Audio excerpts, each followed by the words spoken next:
eggs and grits. Oh Lord. All right. Welcome. Ooh, I don't like how that happened. So I had people chatting, but with this new StreamYard, it like got rid of all the comments. That's not cool. Oh, I see him. Oh, yeah, I can still see him. I only see one. There were like several before. But anyway. Hey. All right. So week 41 of What Did Prince Do This Week? I'm so sorry that I can't see all of you who were in the chat before, but I see Cassandra. We got an AT alien. Here, I'll throw a few up early. Thank you so much. Can you just? Oh, actually, I can't. Sorry. Yeah, so it happened to you too, right? Well, no, it won't let me. Oh, because you're not in the right role. Oh my goodness. Okay. Well, thank you, Cassandra, for letting me know that you're branching out into different music choices after being in the podcast and taking notes. And we're going to talk a lot about music today, different kinds of music. So I appreciate that and know that I'm so happy to know that someone appreciates our salon elements because I know some of you don't. We got Lisa, Ola, and I apologize for those who joined the chat early. StreamYard has a new setup and they just got rid of all of the previous comments. We got Michael. What up, Michael? Love that. We got my literature brother, Blade Brown. We have my beautiful friend, Clarissa James, the jet setter. Where are you? Minneapolis, New York. Somewhere out of country. Where you are. Yeah, Clarissa is the world traveler. We got Drea Dances. Radio. We got Chris Bournay. We got Kim, our timekeeper. What up, Kim? We have the video vault keeper, D68A. Howdy. Okay. To y'all, thank you so much for uploading that, Sheila E. You know which one. Your best. I love when community comes together and especially help me out because I'm juggling a lot. So any assist, I really appreciate. Thank you so much, Christina, for letting me know that you love the salon. Nick Belden is here. That's right, Kim. Salon Elements. And we have Laura from Romania. And we got the one and only. There would never be another Vanessa. Yeah. Every time I see Laura from Romania, I just want to say 10 from the Russian judge. 10. Perfect 10.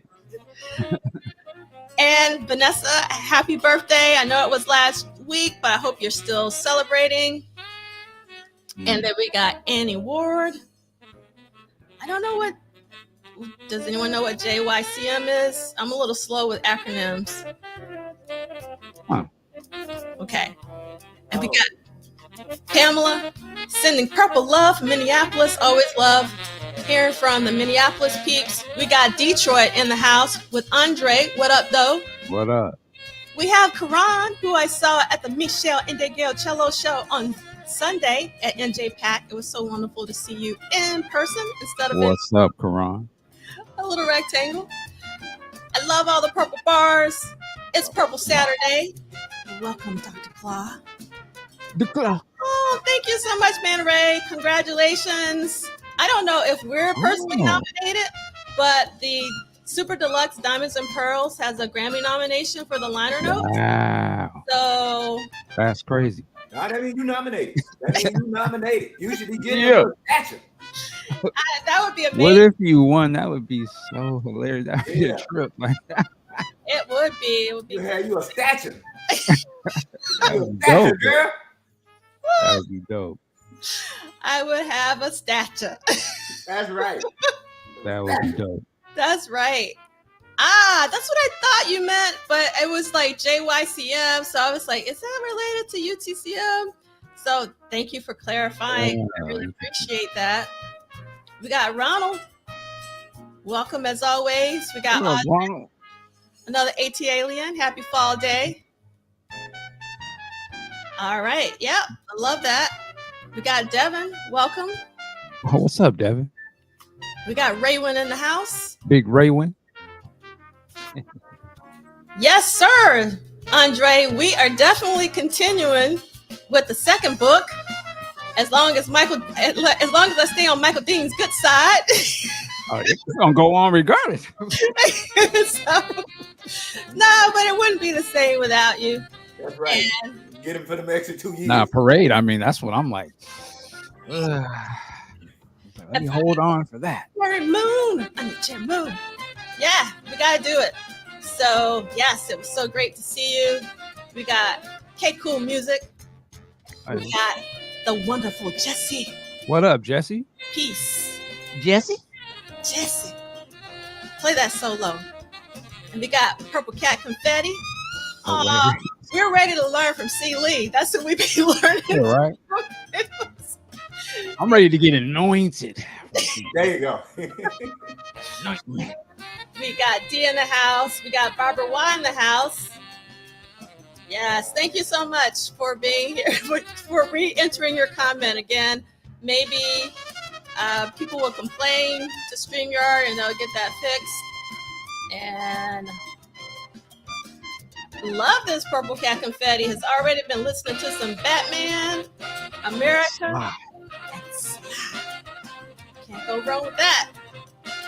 All right. So, welcome, El Michelle. Yes, C. Liegh, the teacher. Let's get our housekeeping. For those of you who may be new to What Did Prince Do This Week, it is a very slow read of Duane Tudahl's Prince Studio Sessions book series through an interactive weekly online book club and Saturday Salon, echoing the spirit of the Harlem Renaissance. And if you don't know what a salon is, do your Googles, as Michael Dean would say. Salon, Harlem Renaissance, and you'll figure it out. All right. We are here every Saturday at noon, New York City time, 9 a.m. in the morning on the West Coast where Michael Dean is. So Michael Dean is committed. You should be giving Michael all the love emojis for waking up so early every Saturday to be with us. And let's see. Kim was talking about book club with a young engineer friend last night. He just discovered I Wonder You.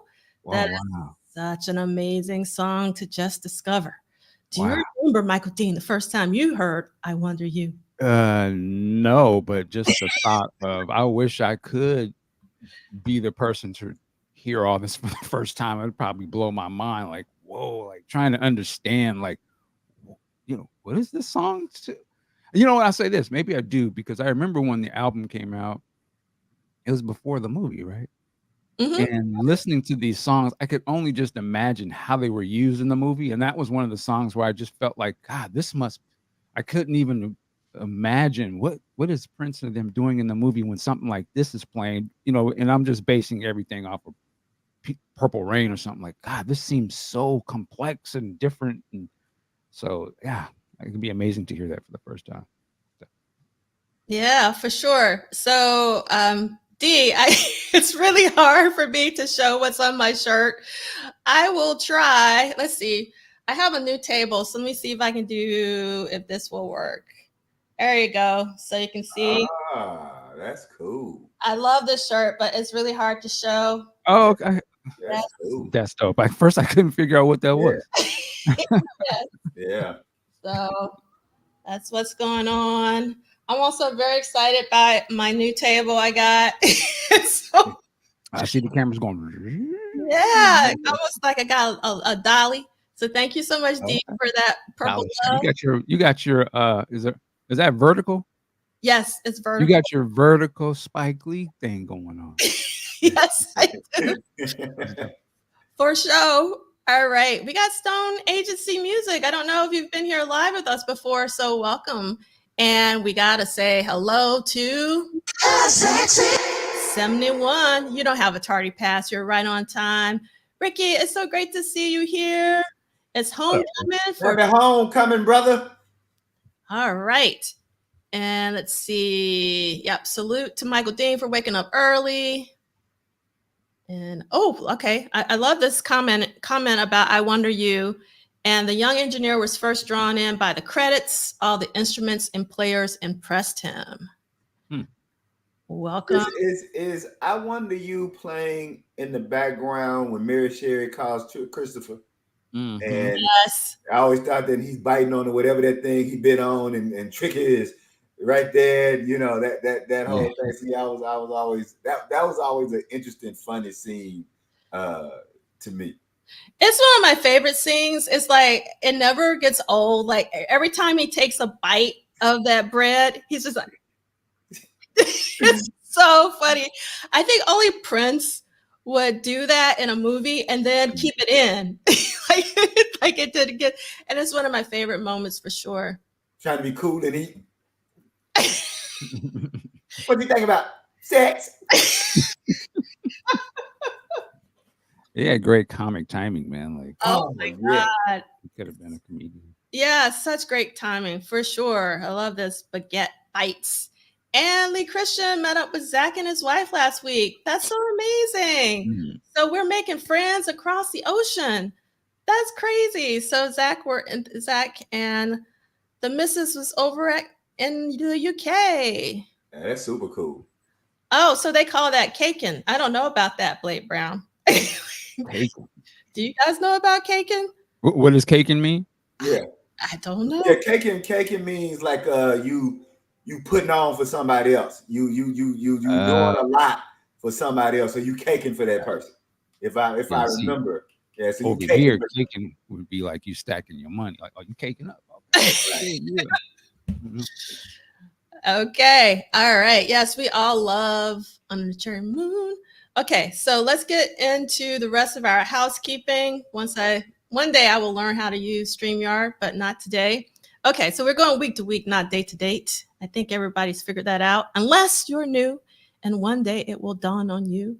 And then we are going to follow the detailed schedule with this bit.ly link or QR code if you want to keep up with the reading, which I hope that you guys are doing, because we don't read everything that Duane wrote every week to give you something to look forward to with your reading. You do not need the expanded edition, but this is what we are reading. Yes, and that's what the schedule is based on. Yeah. And you go by the dates if you can't figure out the pages. Right. Go by the dates. Yes, go by the dates in 1984. All right, and these will be archived on YouTube at Polished Solid as well as at MDean. Please subscribe, like, and help spread the word.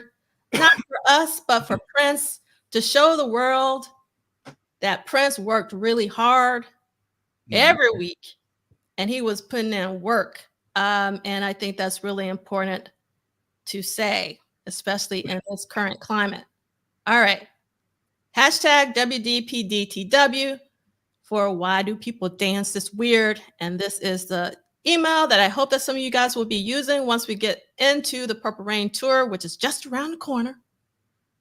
Griffith Bridge. Yes, somebody got that. That lets me know. Just around the corner. I love the sound, Michael Dean, that display makes, like when it changes. Yeah. It was so hilarious in the moment. That and that annoying ass feather all through the movie. He was trying to have the force will be with. May the force it's just around the corner. Oh my God. Thank you so much, Duane. I really do appreciate it. Yep. It's easy to put in work for something you're passionate about and love. And that's what Prince was all about, the love of music. He lived it. He was music. So I really appreciate your comment and welcome to What Did Prince Do This Week? All right. So everybody should know, but again, we have maybe some newbies. This is not affiliated with the Prince Rogers Nelson estate. And this is an independent endeavor. And we were playing at the beginning, Burning Still, from the amazing 2017 record, No Words by Eric Leeds and Paul Peterson, because we love Eric Leeds and try to play them as much as possible. What? Thank you, Christina. See, I was like, I'm not on social media as much as I used to be. So I'm missing out on a lot. And this is so amazing to know, Christina, that there's going to be a 60th birthday celebration for St. Paul at the Dakota on Friday. Eric Liegh should be there too. If I was rolling in the dough, I would be booking a flight like right now. But unfortunately, I am not. So you got to report back, Christina. Maybe try to hide a little bit of video for us. That would be really awesome. So, all right, and then we lost Seeley. Oh, he just hit his video for a second. And then so we are week 41, episode number 92. And this week, Prince recorded one new song and had 3 studio visits. Got to add the S back. You know me. Doing this really fast because I don't have that much time. And this week, I'm showing you both weeks. But this week, we're going to talk about some rehearsals. And then on Tuesday, we had some overdubs for Lisa, which will eventually become Yes. And then the basic tracking of one of my favorite songs, one of the top of the tops, Condition of the Heart. And then on Wednesday, there were some overdubs and mixing. And then Paisley Park on Thursday, some more mixing. And then Condition of the Heart, maybe some more mixing, wasn't sure. And then a couple more rehearsals. And then Duane wasn't sure about the orchestral overdubs for the family. There's an estimate about this in terms of the Claire Fisher involvement. And you're getting a sneak peek of what we'll be talking about next week. And I guess I left it up because I'm super excited about next week. Even though there's not a lot to read, but this lets us know that Prince is going into full rehearsal mode. And so that means that the tour is not very far away. So this is what we have. We're going to talk about this week as well as next week. And let's get started with our reading. And I think, let's see where we're going to go to page 427. And I'll get started with this first one here. And let me change our camera. Just sure. A quick thing to throw in. What if, like, seeing that calendar and Prince's got Claire Fisher and them doing that? What if there would have been a trip if Purple Rain or even the Parade tour, if they would have had the orchestra? Oh my God. Can you imagine? That would have been insane, Michael. Nuts, man. Yeah. It's like, and it came out and it's and they in the quantum realm, that would have been so beautiful. Yeah. Everybody wouldn't have known what to do. That would have been like just. Yeah. Oh, that would have been. Yeah. That was, I mean, what he did do was dope as hell. But I'm just saying, like that would. I would have preferred the orchestra personally. I love orchestras, and Claire Fisher's orchestration is like so incredible. Okay, so hopefully everyone has turned through their pages in their book, page 427. We are going to read really quickly. So Sunday, October 7th, 1984. Am I on the right page? I think I am. Because, yes.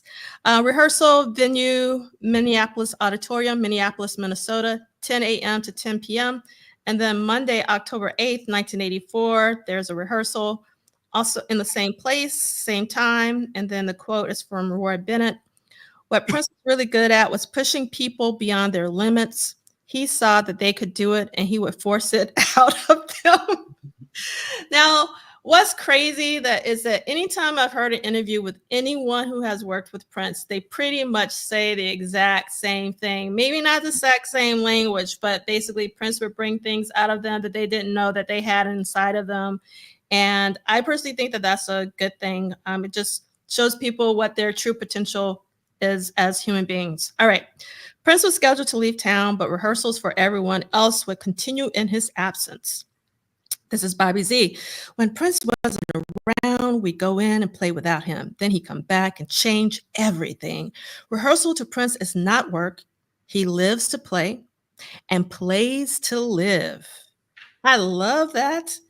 I enjoyed the process where you just got totally focused on playing. That's what I call the zone or being in flow.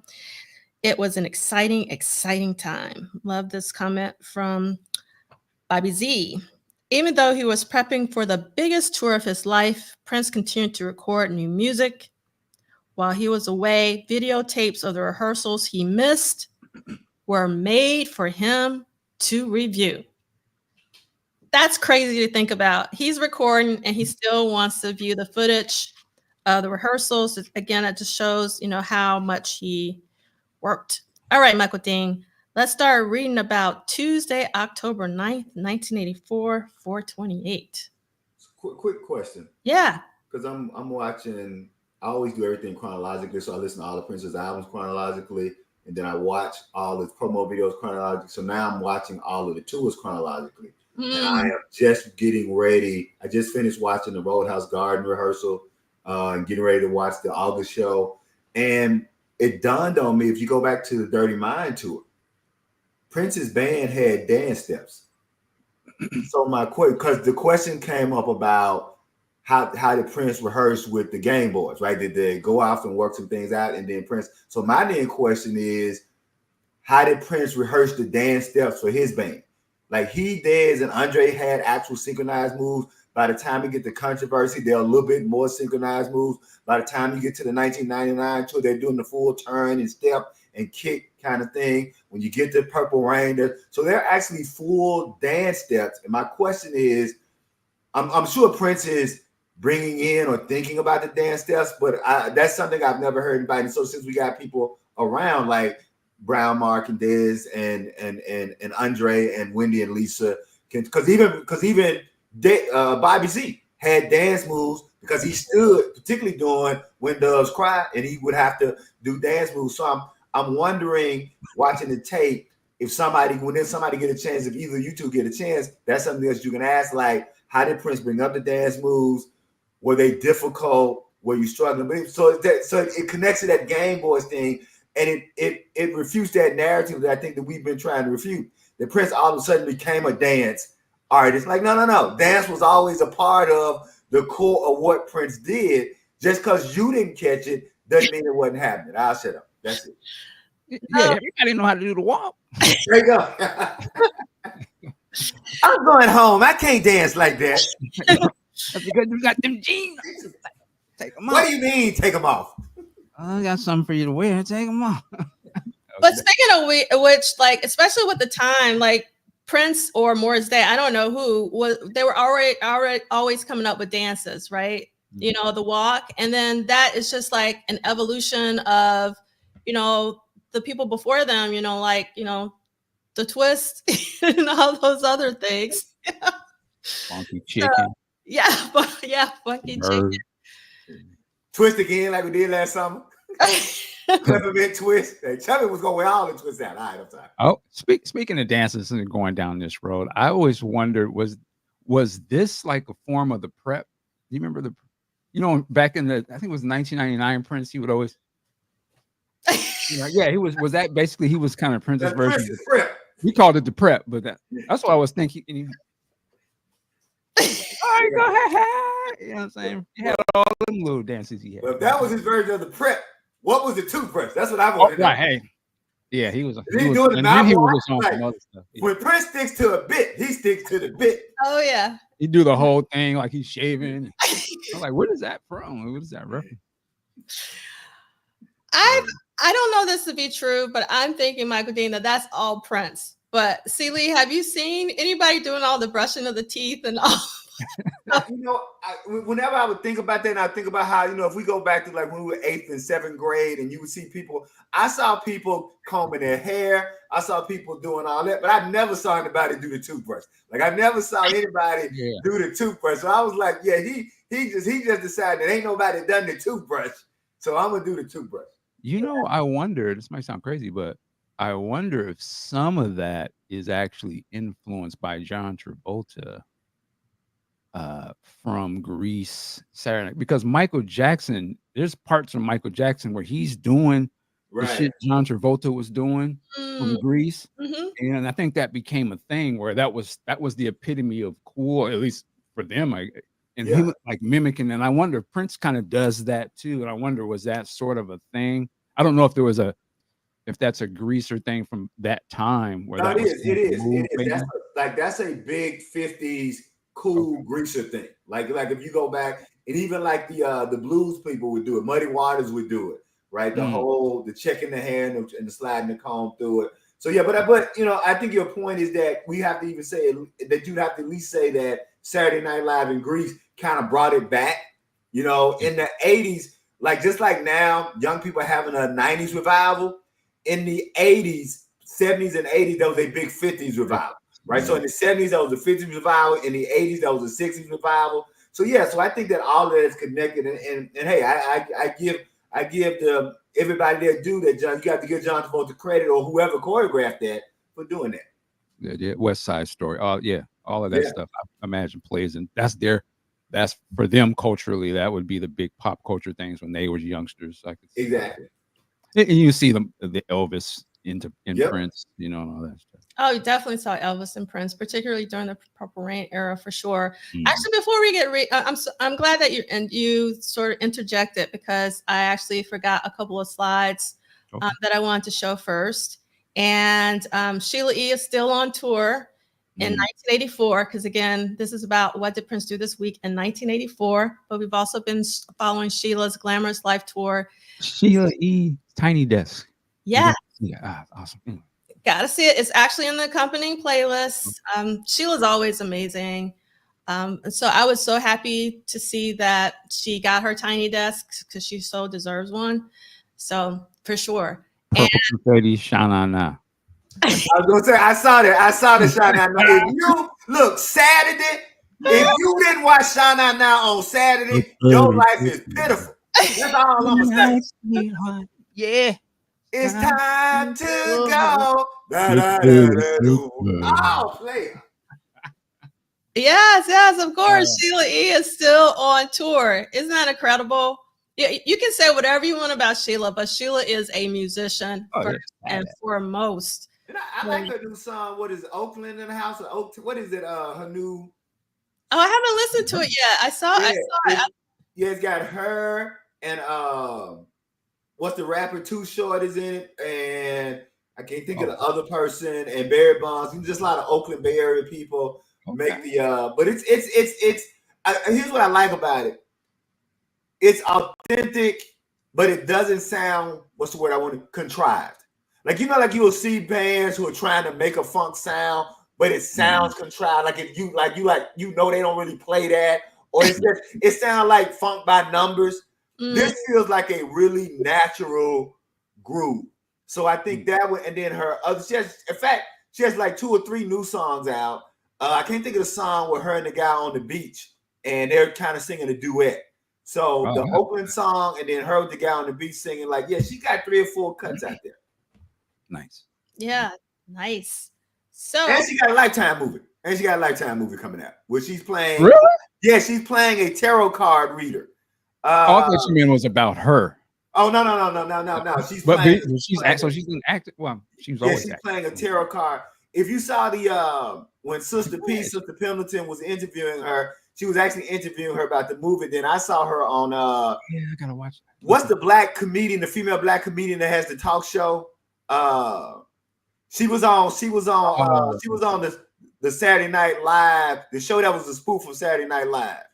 30 Rock. She was on 30 Rock. Yeah, I know who you're talking about. Yeah, Sheila was interviewed on Sherry Shepherd. That's it. She was on the Sherry Shepherd show, and at the end of the Sherry Shepherd show, she talked about Sheila playing a tarot card reader in this new movie. So yeah, Sheila getting busy. All right, Sheila. Back to the Crush Groove roots. There you go. Body moving. Crush. All right. Yeah. I'm Sheila N. I'm on the groove. I'm a cool first black. Oh, never mind. Run. It was nice to know you. Know the movie. Okay, look, timekeeper. All right. Wrap it up. Yes. All right. Okay. So Sheila in 1984, because Sheila's doing a lot today, but we're reeling it back to 1984, is in Amsterdam at the Paradiso. Prince also performed at the Paradiso sometimes. And I couldn't find anything. So if anybody got anything, I should have reached out to Edgar, and I didn't because I ran out of time. But yeah. Oh, and Christina is saying that the Lifetime movie is on tonight. Okay, cool. Right. Okay, all right. You got cable, but all right. All right, Michael Dean. All It's time for you to do some reading. Page 428 about Lisa, aka Yes. All right, we're getting right into Lisa, working title for Yes. Wendy Melville, guitar overdubs and saxophone overdubs. What? I didn't know she. No, it's Eric. Huh? It's Eric. Blow your horn leads. Oh, okay. I thought it was saying Wendy was playing. I was like to say, No. Melville plays the sax. Okay. Flying Cloud Drive. Can I interrupt really quick? Yeah. So if sometimes Duane reads this. So Duane, if you're going to point out Wendy for the guitar overdubs, you also need to point out Eric Leeds for the saxophone overdubs in the gray box. If there's ever another printing. Yeah, because I was like, whoa, my head was about to be blown. I was like, what?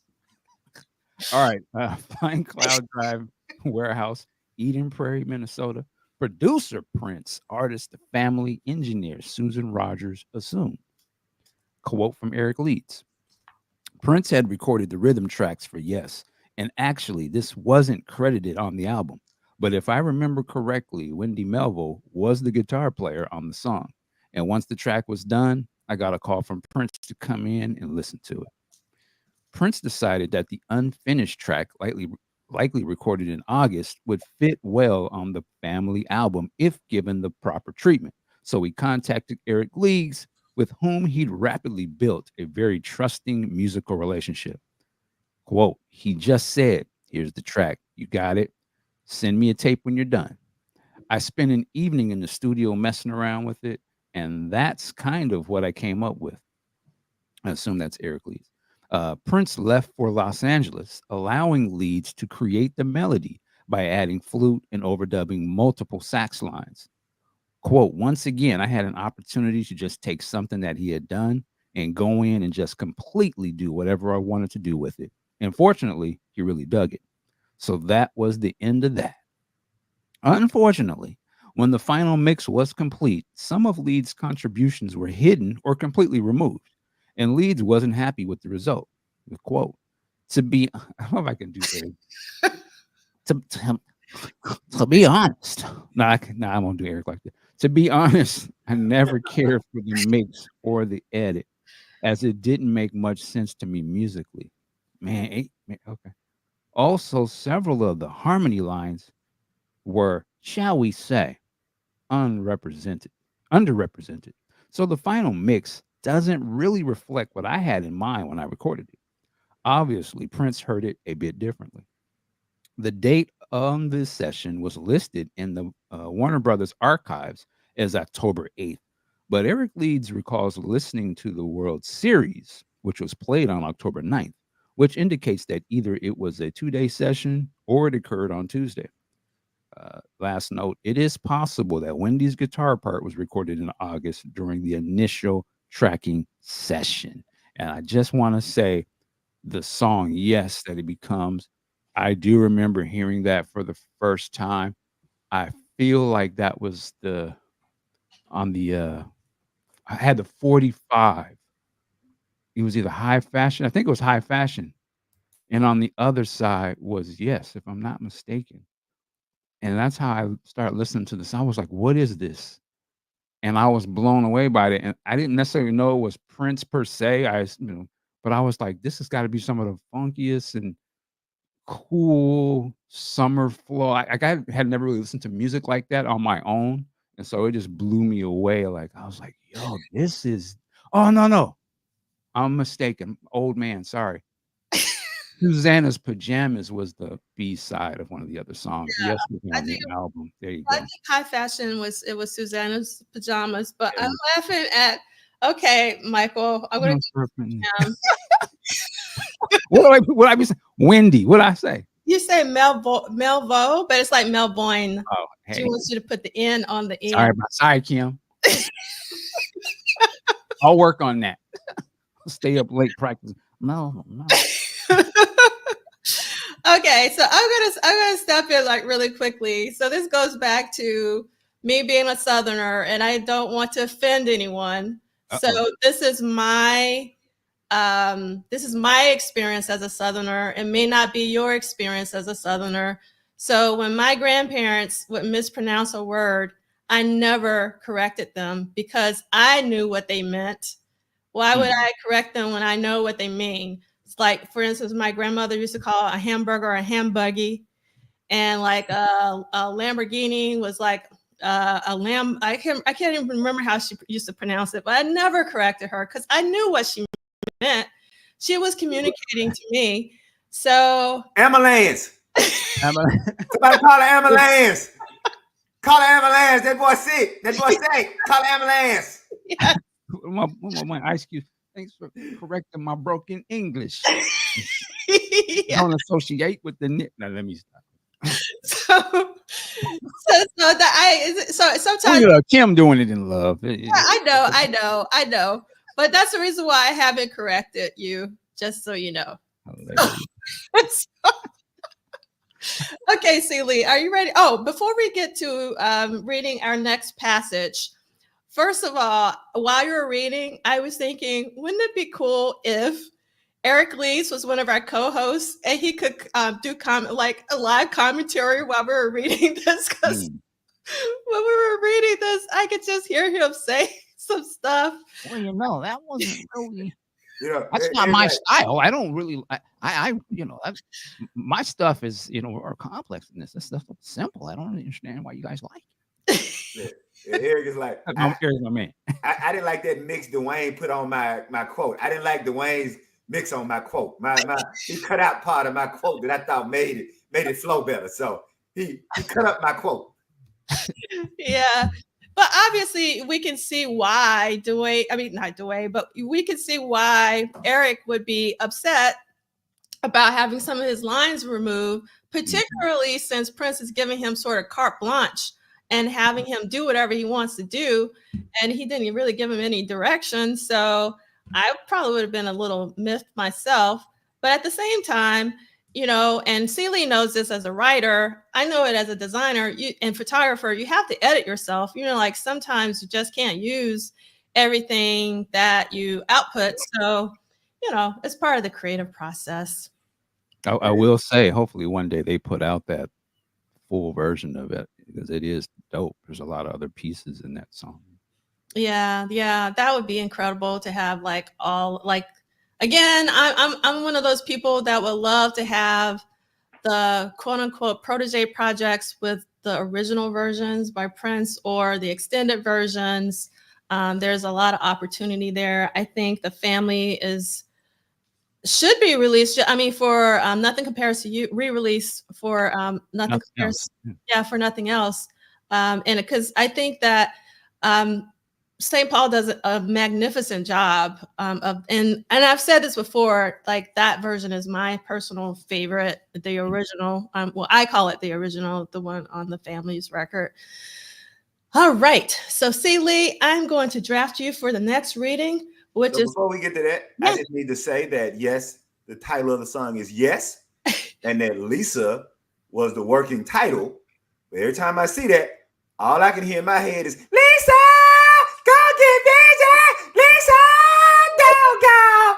You know that.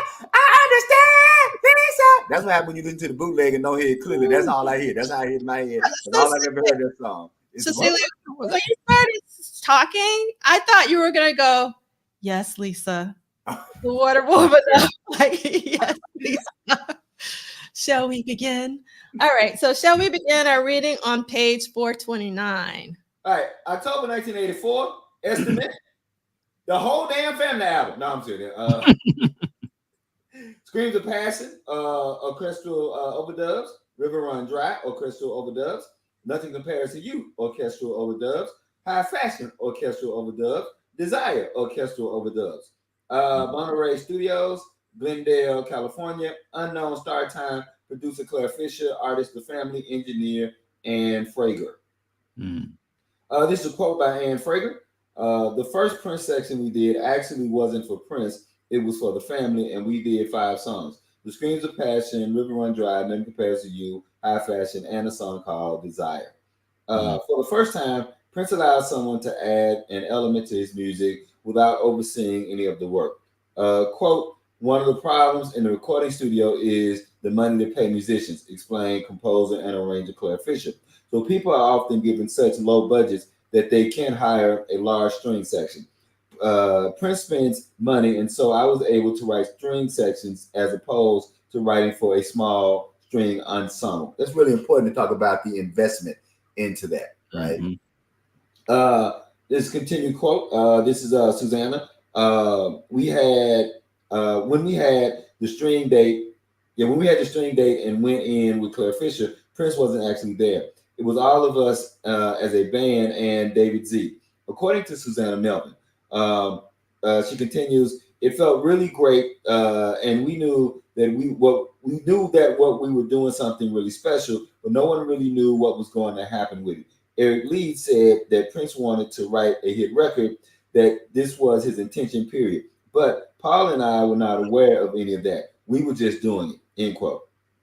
Once the session was over, tapes were shipped to Prince to review, but I've been saying it's but Arn Frager mixed them in a way that wouldn't sound like the final product. Quote, the point of these mixes is not to mix them the way that the song will be mixed for the record, but for Prince to hear Claire Fisher's orchestration. That's interesting. I did not know you did those kind of things where you just mixed it so they could hear some kind of special part. All right. Continue.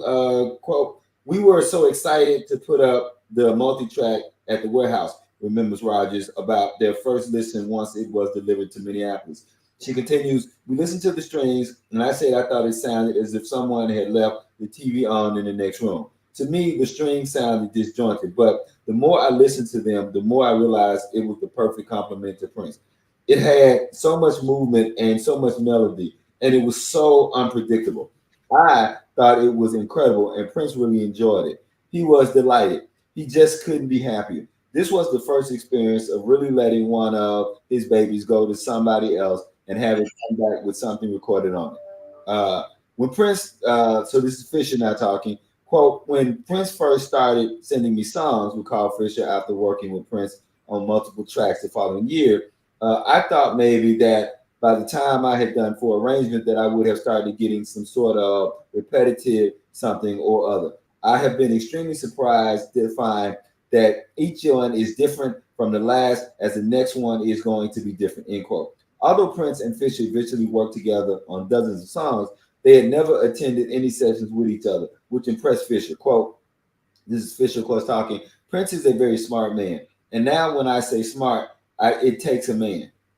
Yeah, now when I say smart, it takes a man. I don't care how big somebody's ego is. A man who can come to the realization like that and know that his ego will get in the way of what somebody else is doing well and stays out of it for that reason. That is a smart man.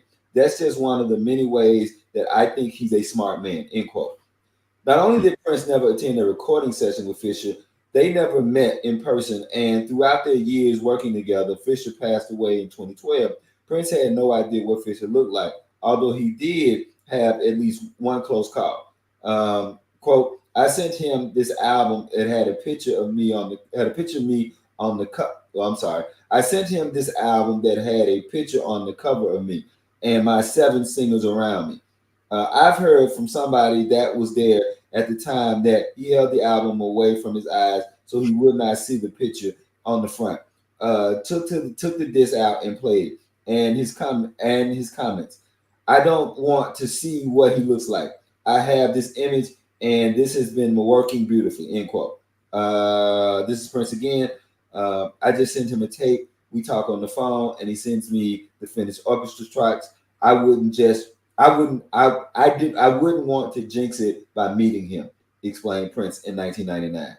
According to Paul Peterson, the new additions would cause Prince to remix the songs. Quote, Prince pulled instruments out and made the orchestration such a prominent feature of that record, end quote.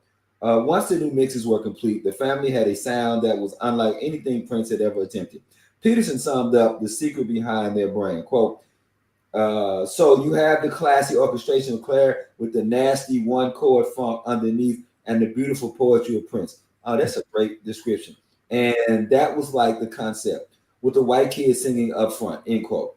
Final note, Prince and Fisher had one more close encounter when this is one with the elevator, right? When they both worked on the 2004 Grammy Awards, they practically stood next to each other, but the only person who recognized the situation was Fisher's son, Brent, and he decided it was best to respect Prince's wishes and not reach out to introduce them, especially since Prince and Brent Fisher were getting ready to perform that evening with Beyonce. What I remember is that it was like on a staircase or something. Like one was coming down and one was going up. Yeah. I think on a staircase. I think on Michael's interview with Brent, he talks about that. I'm sure I put that in the accompanying playlist. And I personally thought when I first heard Claire Fisher for the first time, which would have been with the Screams of Passion 12-inch, which I love showing because of just the photography alone. Like the photography is like amazing for this particular project, the family. And this is the back.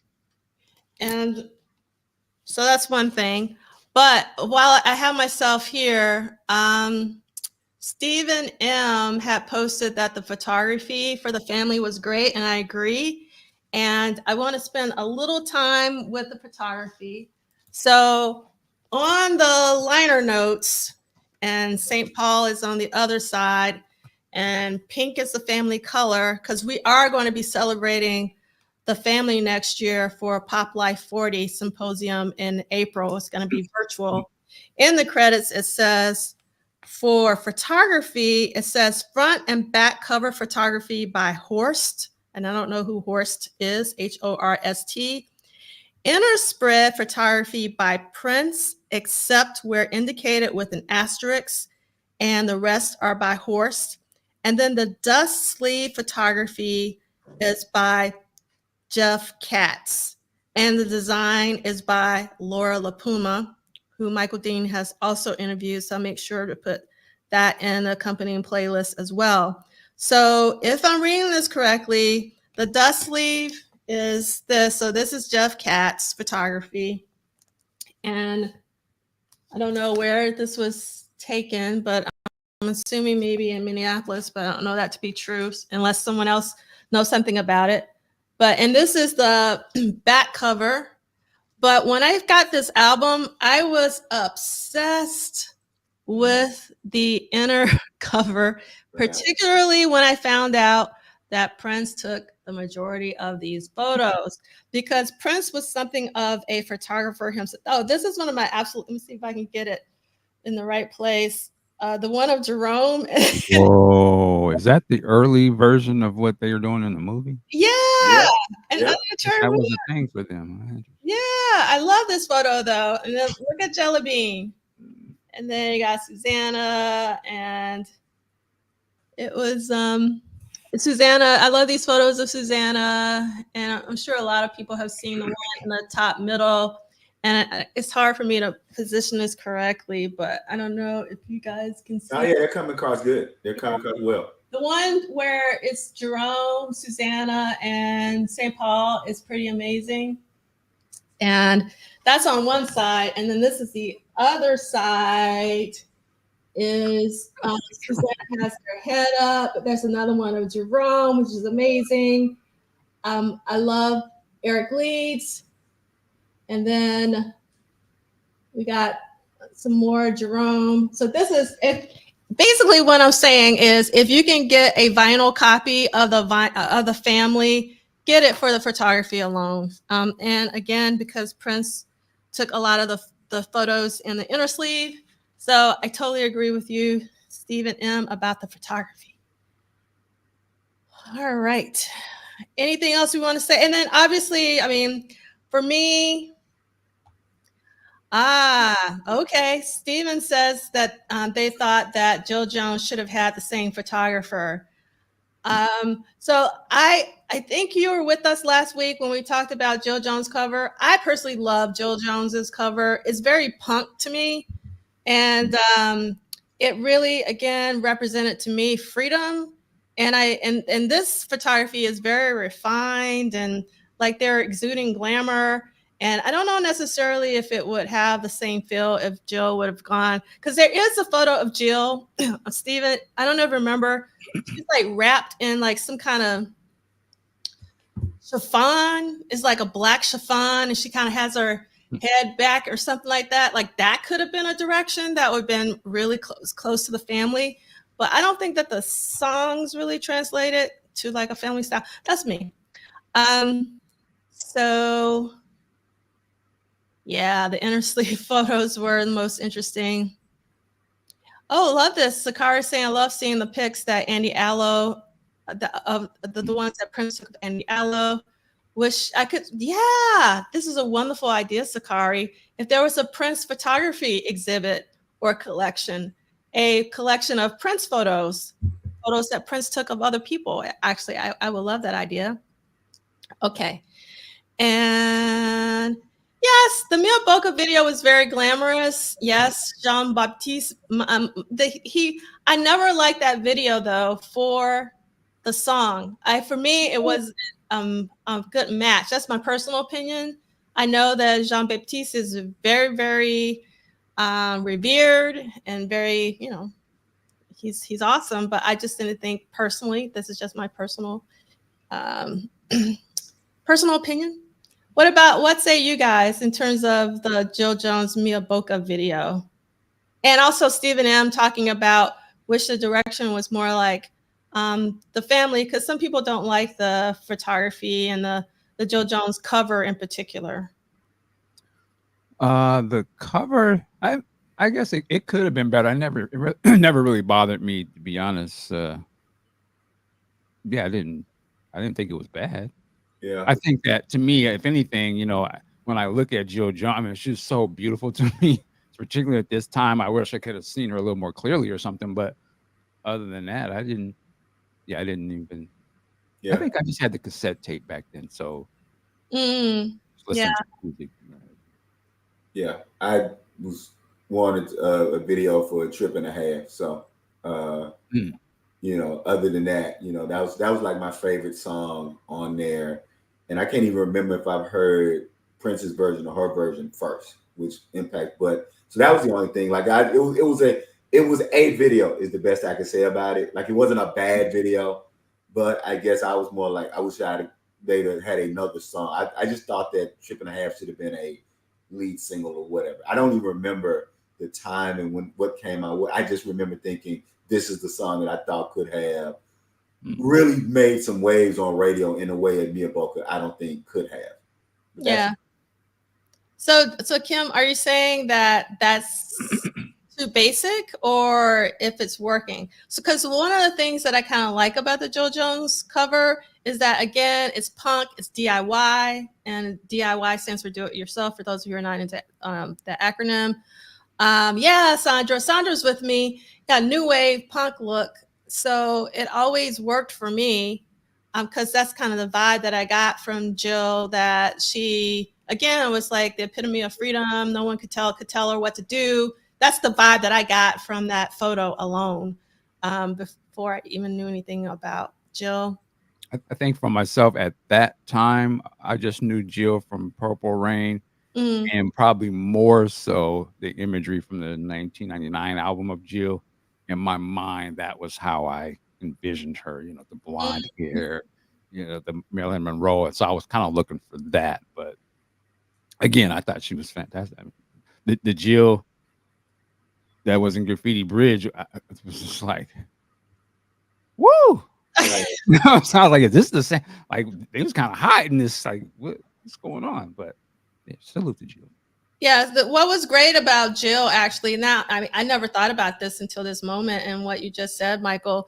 I've always thought of Jill Jones as sort of the most versatile singer, meaning that she could change her style in the way that she sung, but she also changed her looks, very, very, similar to Prince. And I had never really thought about that. So she was very, very versatile.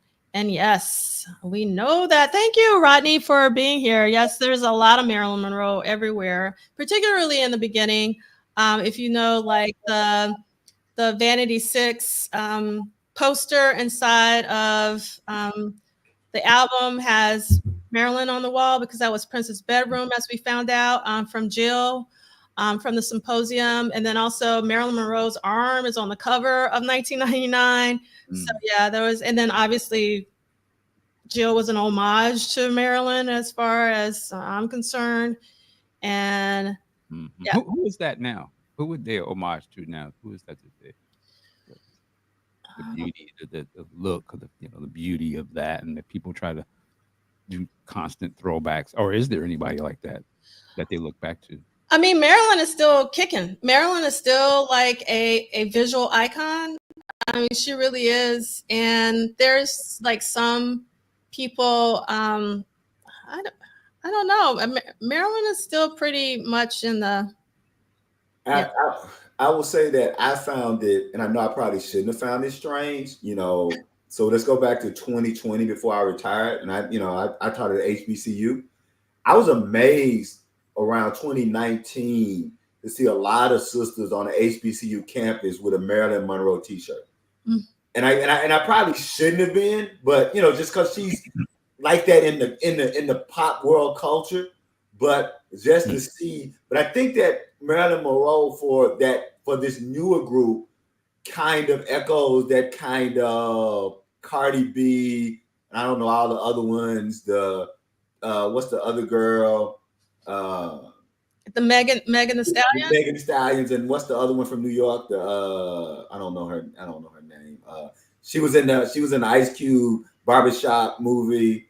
Nicki Minaj. Yeah, Nicki Minaj. I think like the Nicki Minaj and the Cardi B's and even the Sexy Reds, they kind of in a way are those generations Marilyn Monroe. So I think the Marilyn Monroe kind of draws that through line to them for like a historical thing.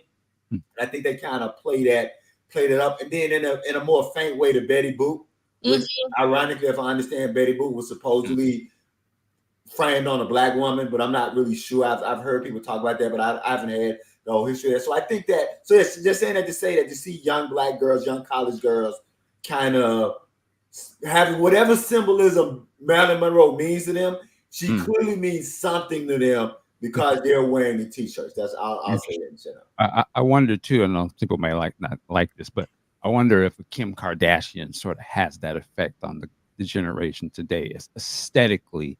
That look, I feel like I sort of sometimes I'll see a template of like, oh, she looks just like a Kim Kardashian kind of look, and I wonder if she is that thing. I can't remember. Marilyn Monroe was an actress. Yes, that is correct. I don't know if she was one of the greatest actresses or not, but obviously for her, visual was the thing, right? So when I think of a Kim Kardashian, it's not as if she is, she has her past, whatever, but obviously visually, it seems like when I see people, they have that sort of aesthetic to them, or maybe some people may say a Beyonce may have an aesthetic that is sort of modeled through a lot of women and things too. But I'm asking the question. I don't know. So I love this comment from Chris. I had a Marilyn Monroe poster in my room as a teen, and my aunt cussed me out for elevating a white woman as the epitome of beauty. When I put a Janet Jackson photo on my wall, my aunt seemed pleased. Well, Janet Jackson may be one of those as well for that other gen. When you think of a Sierra, or you think of some of these people, visually, I could see them probably drawing a lot from Janet the same way that they was drawn from Marilyn back then. Yeah.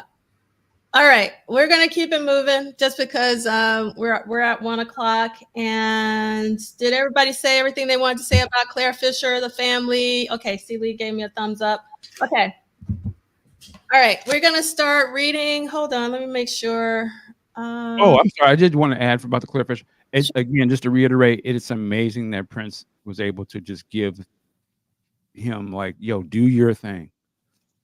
And then coming back to sort of editing it the way that he wants to use it. And even it's such a dynamic thing to say, like, even many years later, he was still pulling some of that Claire stuff and putting it on even some of the newer songs, almost as like he would sample it and intercut it with other things. So Claire Fisher is such a deep part of Prince's music. Like one of the only collaborators that is just allowed to have free reign, kind of. Yeah. I mean, so actually, I gave my talk for the Prince from Minneapolis symposium that was in Minneapolis in 2018, I think, Liegh? Yeah. Was about how Eric Leeds and Claire Fisher were Prince's key collaborators in the transformation of the sound of Prince's music. And like, we take it for granted now, but like hearing Claire Fisher's strings behind Prince's music for the first time was truly an experience. It was nothing like it. And Claire Fisher's orchestration is like no other, because a lot of like, so Claire Fisher did do orchestration for some of like Rufus and Shaka Khan. Oh yeah, Michael Jackson. The Jacksons pushed me away from Destiny album. I mean, he was already the shit. Yeah, let's not play around. Yeah, for sure. But the point I want to make, it seems like, at least what I hear, and again, this is only my personal opinion, when he worked with Prince, it was different from how he worked with others. Like the orchestration sounded a little bit different. Like it had more space. It also was like more dramatic.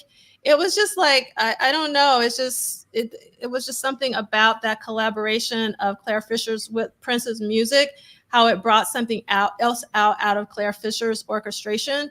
And I think it was just like a marriage made in heaven, a musical marriage made in heaven. It was just so dope, for sure. All right, so we're going to be reading page 431 about Condition of the Heart, Tuesday, October 9th, 1984, asterisk, basic tracking. Condition of the Heart was recorded at Sunset Sound, Studio 2, 6:30 p.m. to 9:30 p.m. for the basic tracking, only 3 hours. Booked 7 p.m. to open. Producer Prince, artist Prince, engineer Prince, assistant engineer Peggy Mac Leonard. And this is Dr. Fink, the quote: "If you listen to that album Around the World in a Day, it's experimental sounding to me, pretty complicated, technically. He was literally playing exactly what he heard in his head in one take, like Mozart used to write symphonies down that he had in his head, and he'd just write it out on paper." I think that is a really awesome quote from Dr. Fink, and I hope some of you will go back and reread that, because that's really, really special. Okay. Prince no longer maintained a studio in his home now that he'd sold his Soundcraft console to former Time guitarist Jesse Johnson. So while the band continued to rehearse in Minneapolis, Prince spent a few days alone in Los Angeles recording at Sunset Sound. I'm sorry, just to cut it. Sure. That Soundcraft console, what a story that thing has to tell, because I believe it ends up with DJ Quick, if I'm not mistaken. Oh, it did? Oh, I think I remember that now that you mentioned that. Yeah. It's seen some real music, for sure. Yeah. Real good music. It is unclear why he didn't record at his warehouse, but it may have been in use by the family or Maserati, or he just may have wanted to spend a little time in LA before the tour. Okay, so I'm going to skip all the rest to save time. And we're going to go to the next page, 432, and we're going to start with the second paragraph that starts: "The track was started on this date during a relatively short session at Sunset Sound, 3 hours, remember? Prince recorded the basic piano and some of the vocals, but it is unclear how much further he got before he ended the session unusually early. No mix was done and no cassettes were made of the number." This is super rare, because normally there's a cassette made. "Although the song would be credited to Prince and the Revolution, no other members of the band were involved. This was typical of Prince, who had the ability to play almost anything in the studio. I don't think you know how he operates, because if you could do everything yourself, you would be doing it," declares. I love that quote. Albert McNolly: "Do you know how easy it is to do it yourself? You just get up in the morning and do it. So he doesn't have to talk to anybody. Like I said, Prince didn't need nobody." Okay, status. Condition of the Heart, 6 minutes and 48 seconds, was released on April 22nd, 1985, when it was included on Prince's Around the World in a Day album. The song was never, ever issued as a single, but it did make its live debut during a concert in Rosemont, Illinois on December 9th, 1984.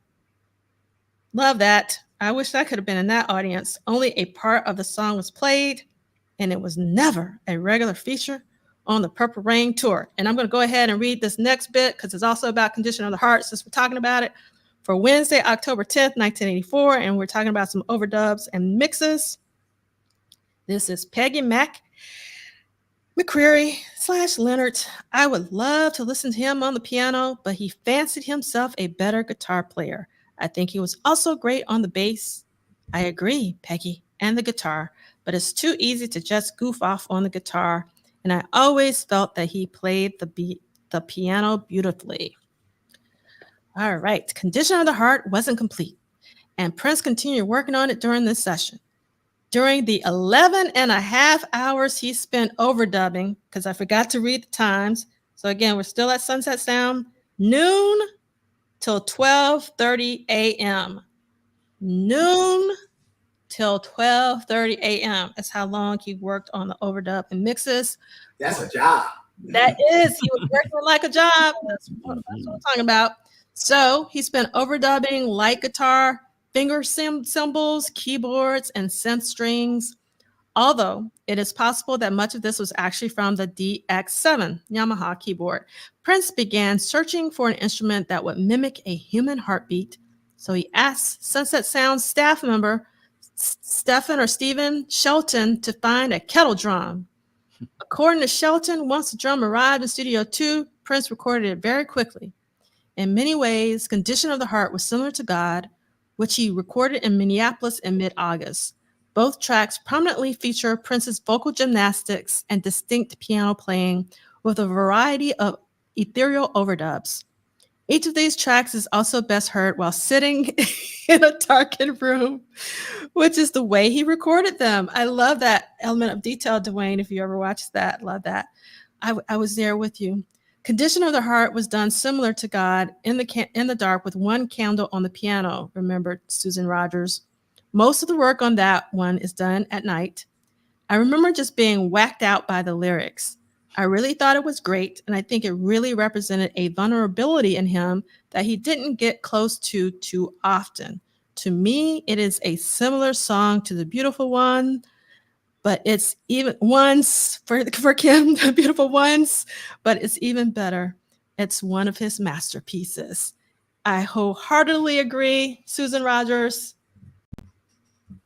I can't say enough about Condition of the Heart. Even as a little person, 13 years old, Condition of the Heart affected me, which is super rare, as you can imagine, if you've been listening to me all these weeks, because I always love up-tempo, dance music, funk music, rock music, but not necessarily the slow numbers. But it was something about Condition of the Heart that really spoke to me.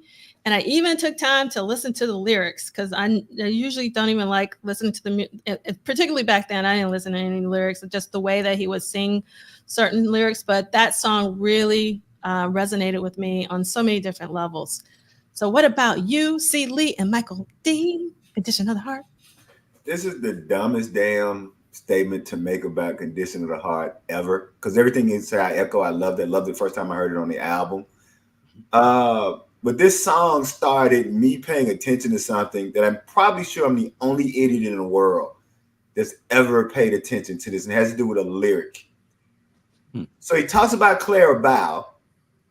He talks about her cologne.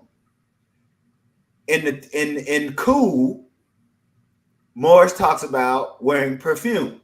And in other places, Prince would talk about perfume. So as a teenager, I always thought, well, isn't cologne for men and perfume for women? Yet we had these two takes about where he's mentioning cologne about a woman, and perfume is always mentioned about a man. And then there's just something for me, I just always wondered, like, I wonder why he made that choice, which again is, I'm probably the only idiot who ever thought about that. But other than that, first time I heard Condition of the Heart, it was like having your musical lexicon expanded. And it felt like my father and my uncles, I really felt like they had been preparing me for this song. Like with all of the different music, the jazz, the blues, the funk, the rock, that they were giving me, I don't know if I would have been able to receive Condition of the Heart in the way that I did without the prep that they had given me to understand that sometimes music is not going to come how you think it's going to come. It's not going to necessarily feel. And that I had the patience, not only for that song, but the patience for this album to love it in first listen. That's it. I'll shut up. Nice. Yeah, I can just add. I just remember listening to it, and aside from Purple Rain, that was the first album that came out that I went to go buy immediately. Being a new fan and just listening to that. I remember when that song came on. I can just remember sitting in my room. I had a room in the basement, and I would just listen to that song, and I had never heard a song like that before. So it was just like, whoa, like it made me think again. In my mind, I always thought of Prince in movies at this time because that is how I got into Prince, by seeing him on the screen. So I think of, at that time I just associated him with movies. So I was trying to I was like, this sounds like some movie or something. Like I'm trying to visualize the stories he's telling. And, I don't know if he's speaking about himself or what, but I thought it was just very cinematic. Way I envisioned it, and I was like, "Wow, this dude! It's not just the the jamming. Like it was like, whoa, like this is kind of deep or something. It felt deep to me at the time, I should say, and it's a beautiful song. Like it's one of those ones that's kind of an early tearjerker to me. And can I say one more thing? Lyrically, Prince was in his bag for me because I always connected Condition of the Heart and Paisley Park because Paisley Park was where you went to get the relief from Condition of the Heart, right? That the Clarabelle and the guy with the heartbreak in is the same person or the same similar condition that's being relieved in Paisley Park. So it was just this really kind of great concept record where the lyrics just flowed naturally to me. And again, he was just in his lyrical bag to me. So that's it. I'll shut up. So there's actually a question in the chat from Andre, and I'm hoping, Celie, that you can answer this because you know me, I don't really focus on the lyrics because I just said this. So is Condition of the Heart the last heartbreak relationship-wise, Love Didn't Work Prince song of the 80s?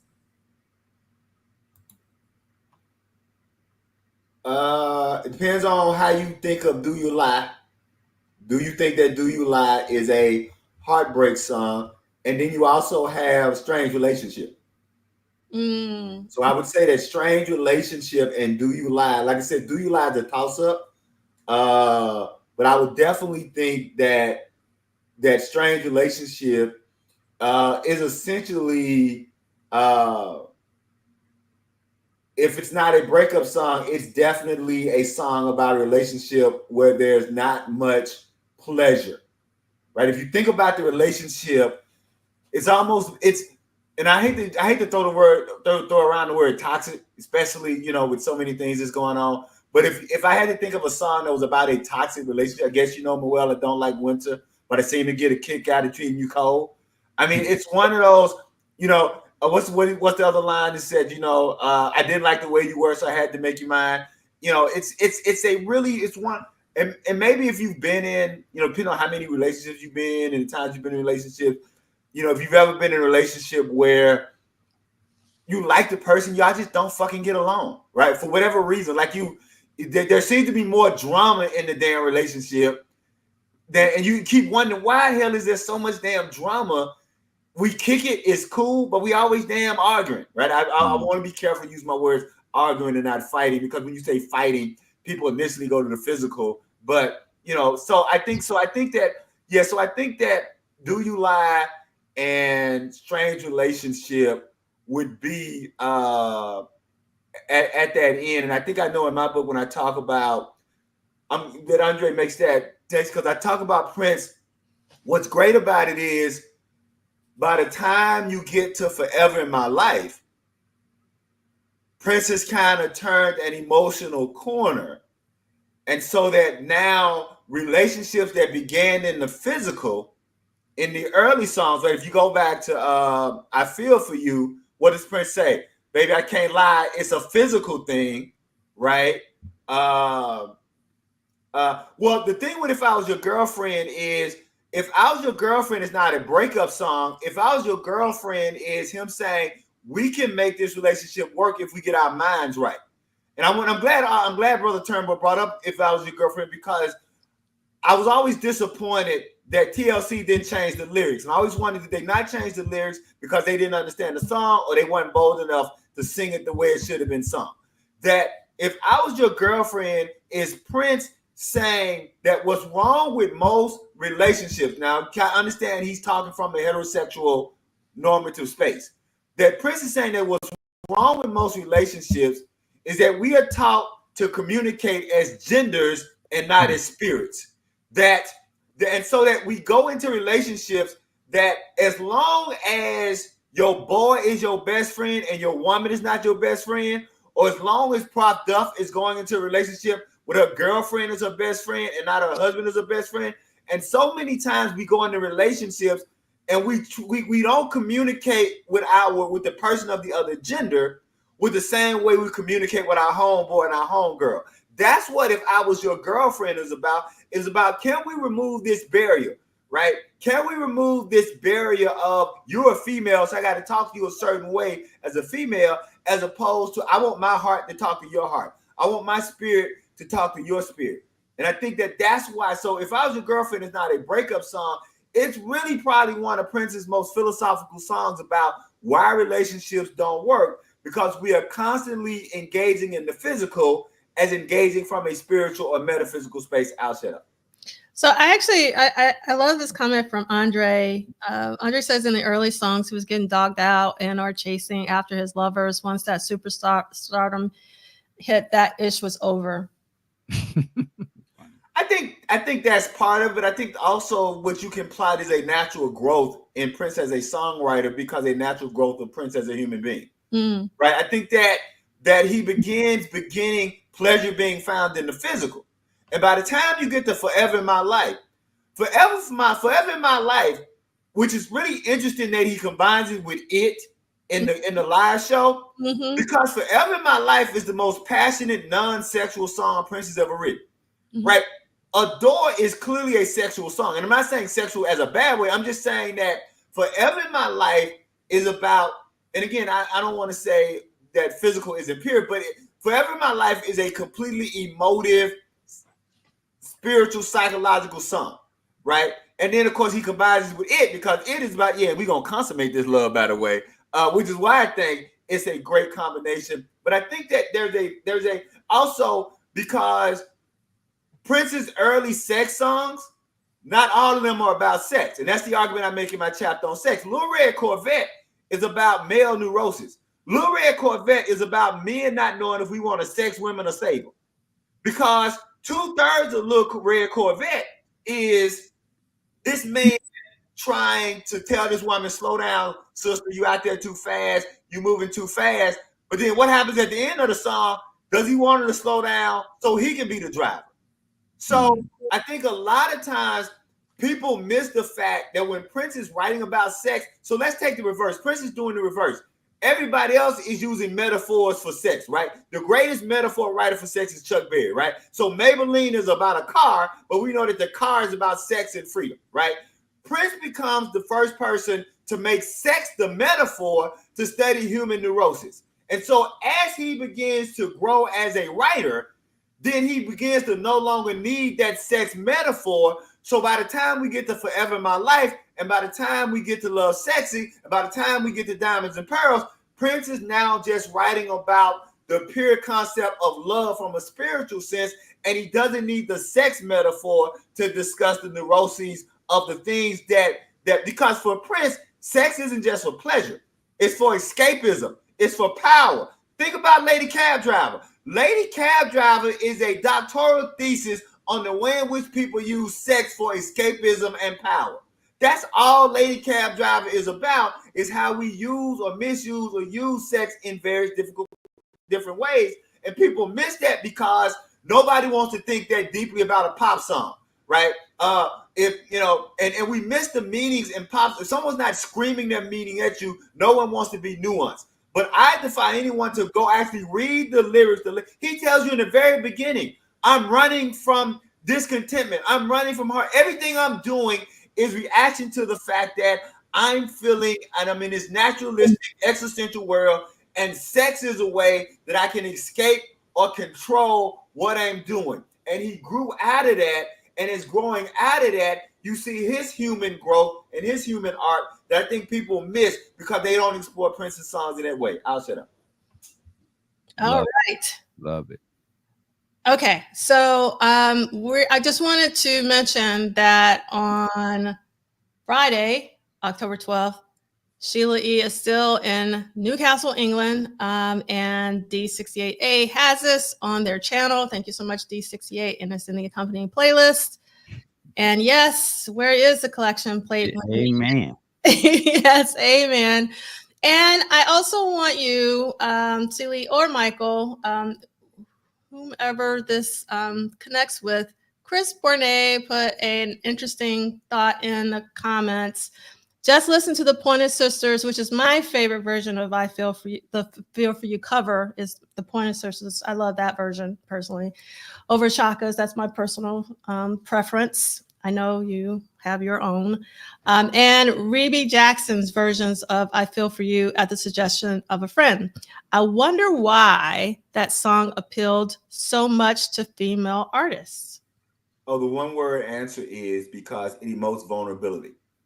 There are two things that I think Prince does so much better than most people. One is urgency and the other is vulnerability, right? And so when Prince is writing about love and even sex and emoting, he's emoting a vulnerability that we basically haven't seen in probably 20 years, right? I can't think of the last vulnerable heterosexual male that we've seen either in R&B or rock that. And so I Feel For You is a very vulnerable song. And we think about Prince had Patrice Rushen in mind when he's writing I Want to Be Your Lover and Why You Want to Treat Me So Bad.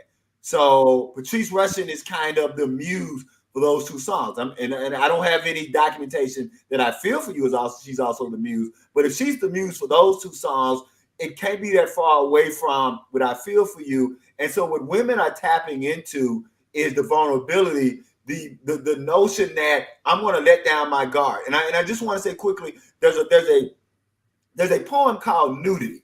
And in that poem, Nudity, by a sister named Keisha Brown, is a very short poem. She says that they stood in the midst of music and emotion, her arms curled up and over her shoulders. In this moment, she had exposed her need.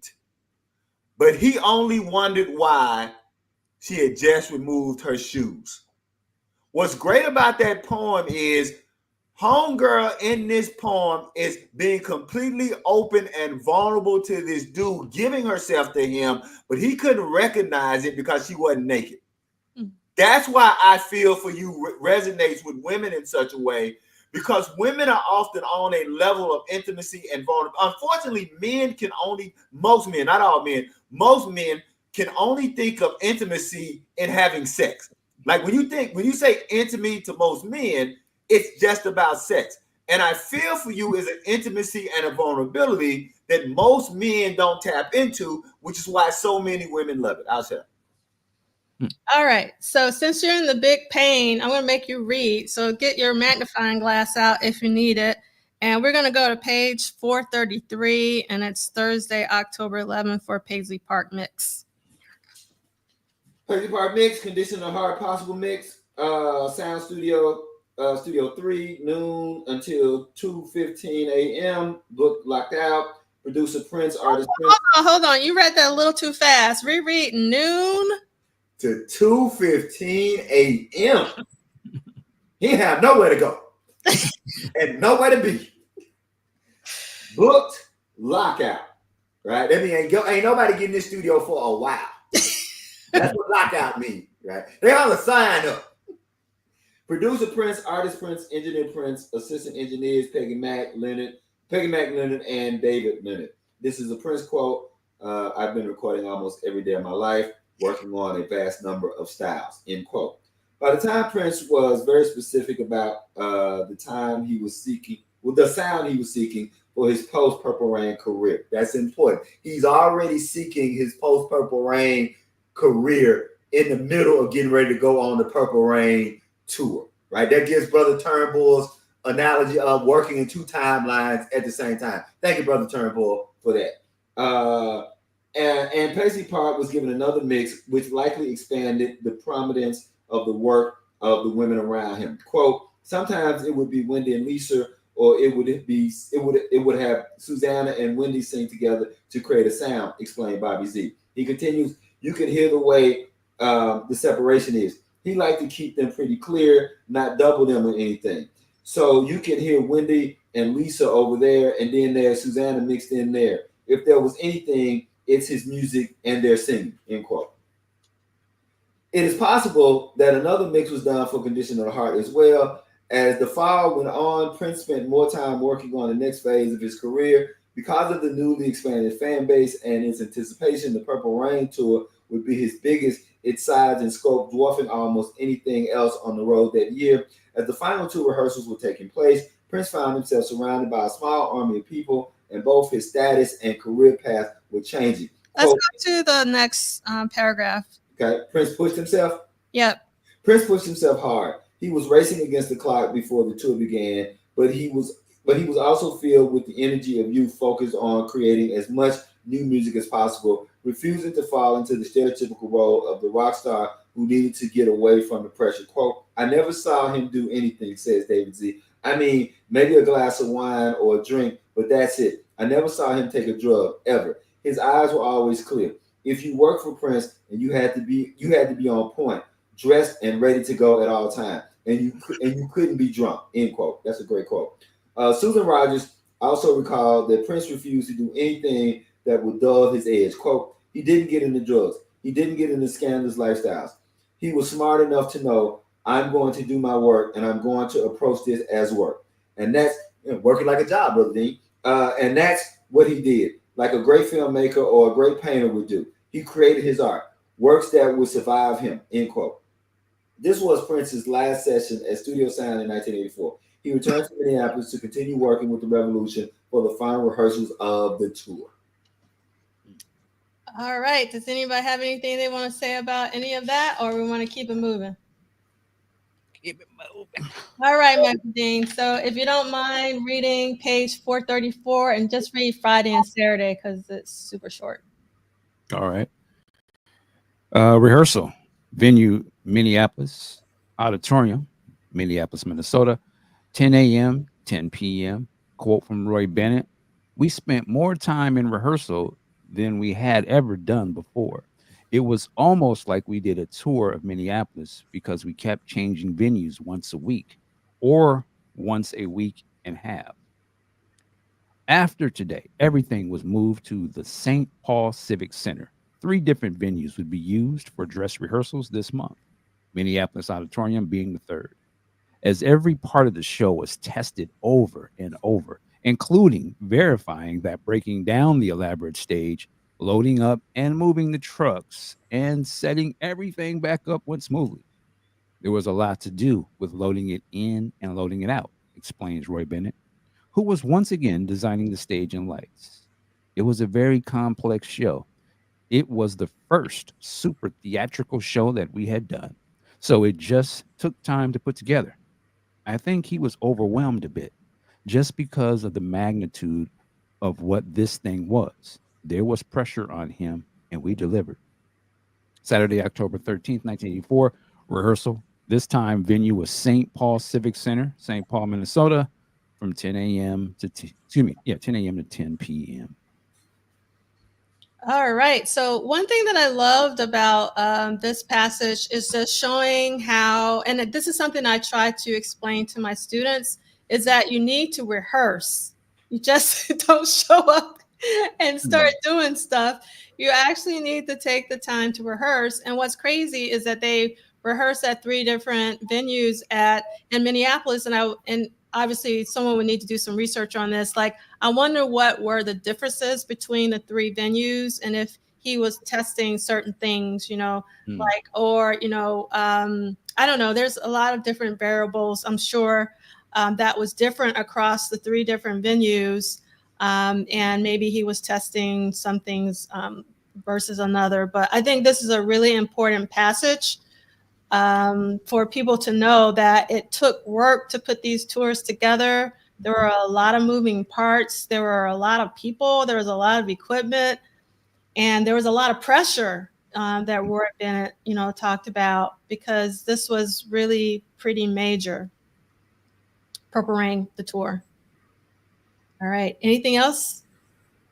I think that, and this is gonna sound like an old man just throwing shade at young people, but I think that one of the drawbacks with technology and Instagram is that live shows don't hit the way they used to hit, because a lot of young artists don't come up playing live. I don't even mean like you need instruments. I mean just you can doodle around in your room. You can put something up. You can get likes. You can get a record. You can whatever you get. That I don't know if I'm not saying the bar scene isn't still a bar scene. I just don't know if like this kind of trial and error with live performance is being done in the way that it was done, say 20, 30 years ago. And if that isn't one of the things that's really kind of impacting why so many seemingly live performances seem to be underwhelming. And I'll just put it that way. Also, I must say, Liegh, though, we were extremely spoiled. We saw Prince many times, and comparing other performers to Prince, they just don't compare. But I'm also saying not just like yes. So you're right. We were spoiled, but I'm even saying, and then Prince pulled from like us, being able to see Parliament Funkadelic live, being able to see James Brown live, being able to see Earth, Wind and Fire live. Like I saw in 2004, one of my favorite weekends. I saw Earth, Wind and Fire on Friday and the Musicology show on Saturday.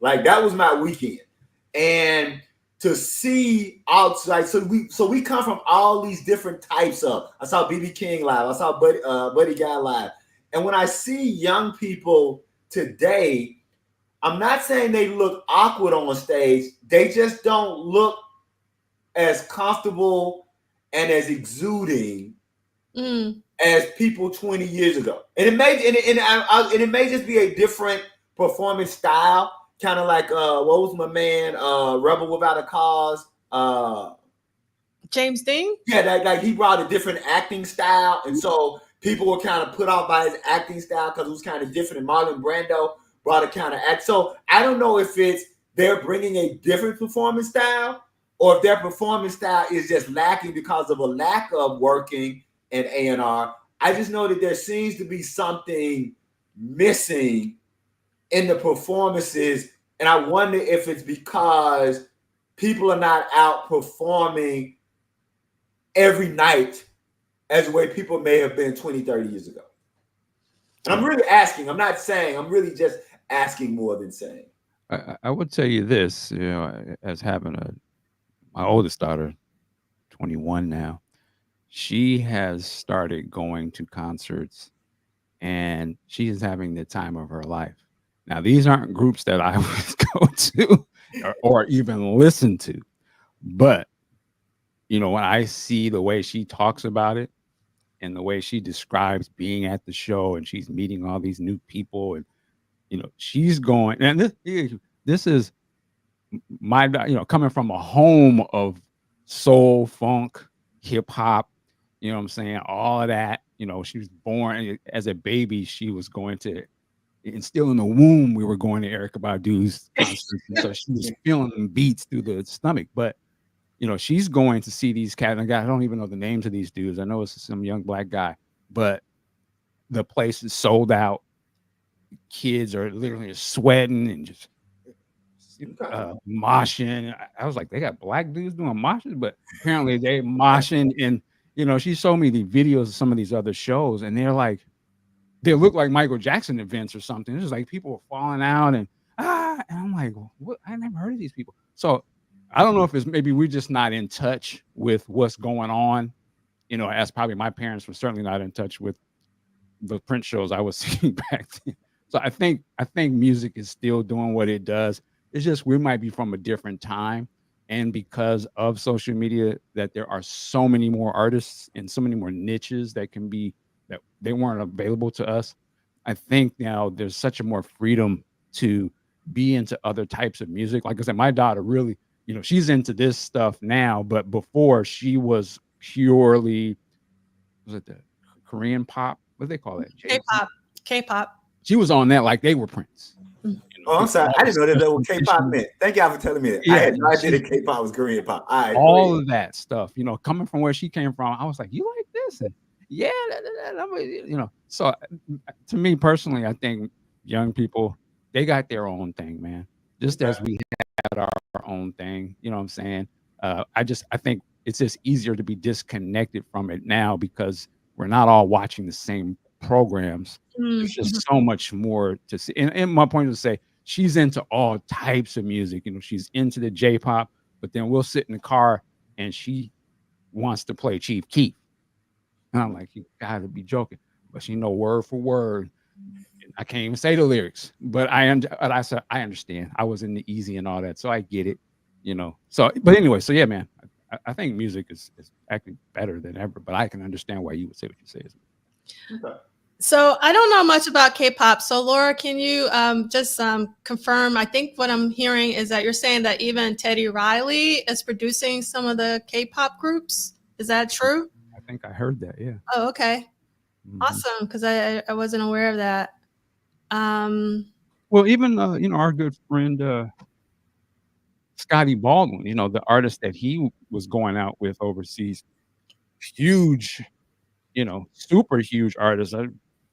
I had never heard of it, but that I remember when that artist came to Seattle and Scotty was here, and they sold out damn near the arena. So it's obviously somebody is listening and going to this. Matter of fact, real quick, I work across the street from one of the performance places here.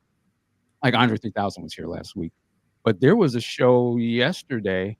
Mind you, it was like 9 o'clock in the morning. There was kids sitting outside, camped out at 9 o'clock in the morning. That show didn't start till 8. I never even heard of who this person was. Oh, I'm like, they're doing that in today's world where I thought you could just buy a ticket and online and go in at your leisure.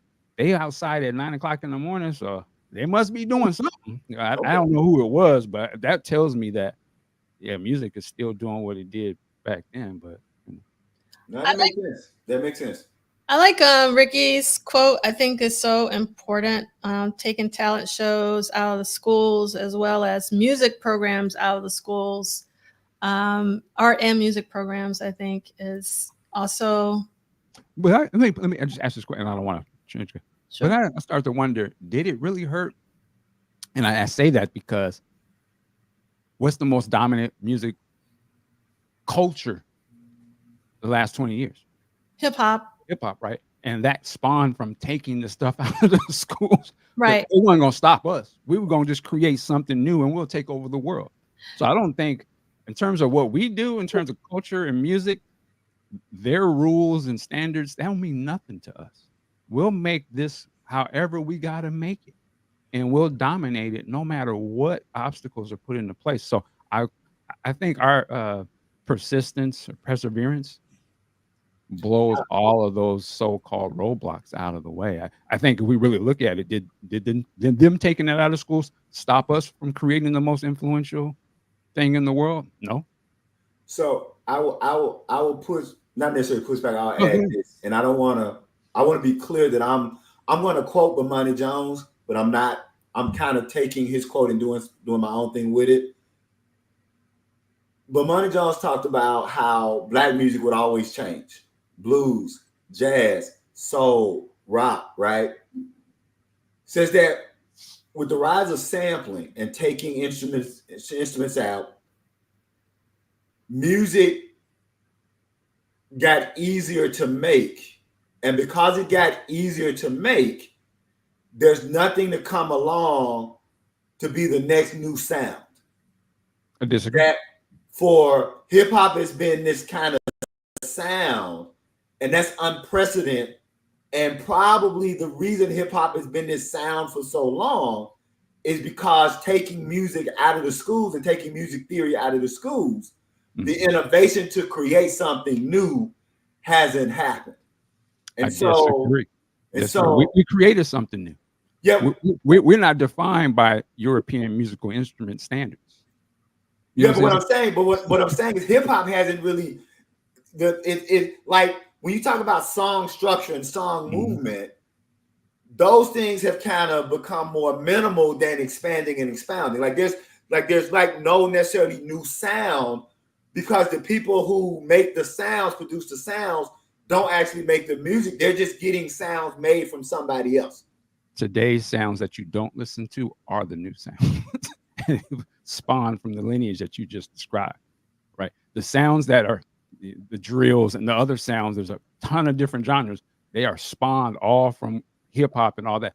There are new sounds, there are new genres of music that has spawned from that, right? It's just that we're not a part of it. But hip hop took over R&B. It is engulfed everything. It is not just the music, but it is the attitude. It is our entire culture. That's what I'm saying. Like, it ain't never stopped us. We have actually now dominated. There is no rock. All of that, we are the face of it now.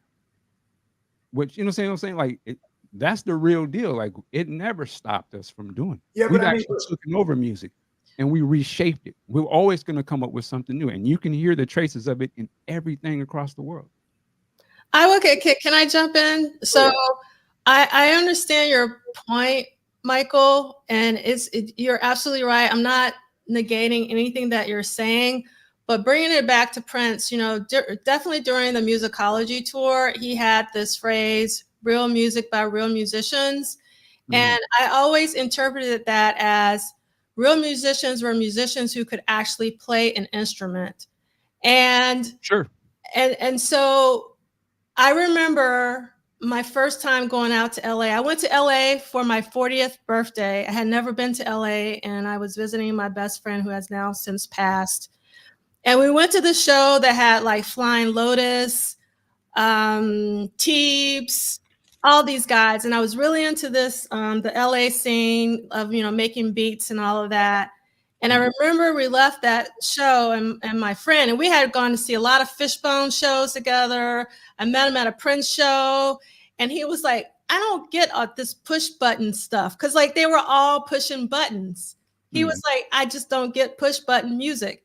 And I remember that moment because we both grew up listening to bands with instruments, and there's a different vibration and a different frequency. Absolutely. When you hear live music, because I went to two live shows this week. I went to see Michel Ndegeocello on Sunday, and I saw Bilal on Thursday night.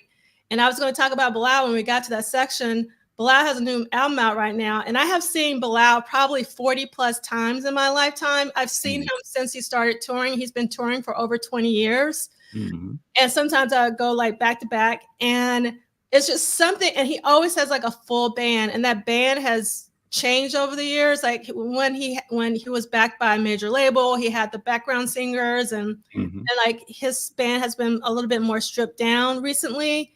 But seeing him perform live with musicians who are at the highest caliber, it's very different from the album. And I always love, even with Prince, as masterful as Prince was in the studio, I always preferred Prince songs live. And so that's the reason why I listen to the rehearsals. And for me, it boils down to the frequencies of the instruments. But I totally understand the point you're making, and it's an extremely important point, and one that we cannot forget, Michael, because like no matter what happens, we're going to find a way, and we are going to innovate, and we're going to keep it moving no matter, what happens. So I totally understand what you're saying, but I think irregardless of the tools. Yeah, irregardless of the tools. We'll get on the corner and harmonize and change the world, which we did, right? So but it's that spirit of it that is never going to leave it. So it doesn't matter what the tool is. If somebody tells you a musician can only be this, that's great. We're not going to stay in that box though. Somebody told Prince, you got to have real horns, or you drum machine ain't no real drummer. Hold my drum. Let me show you what I can do pushing these buttons to get these drums, and the rest of y'all gonna want to sound like me.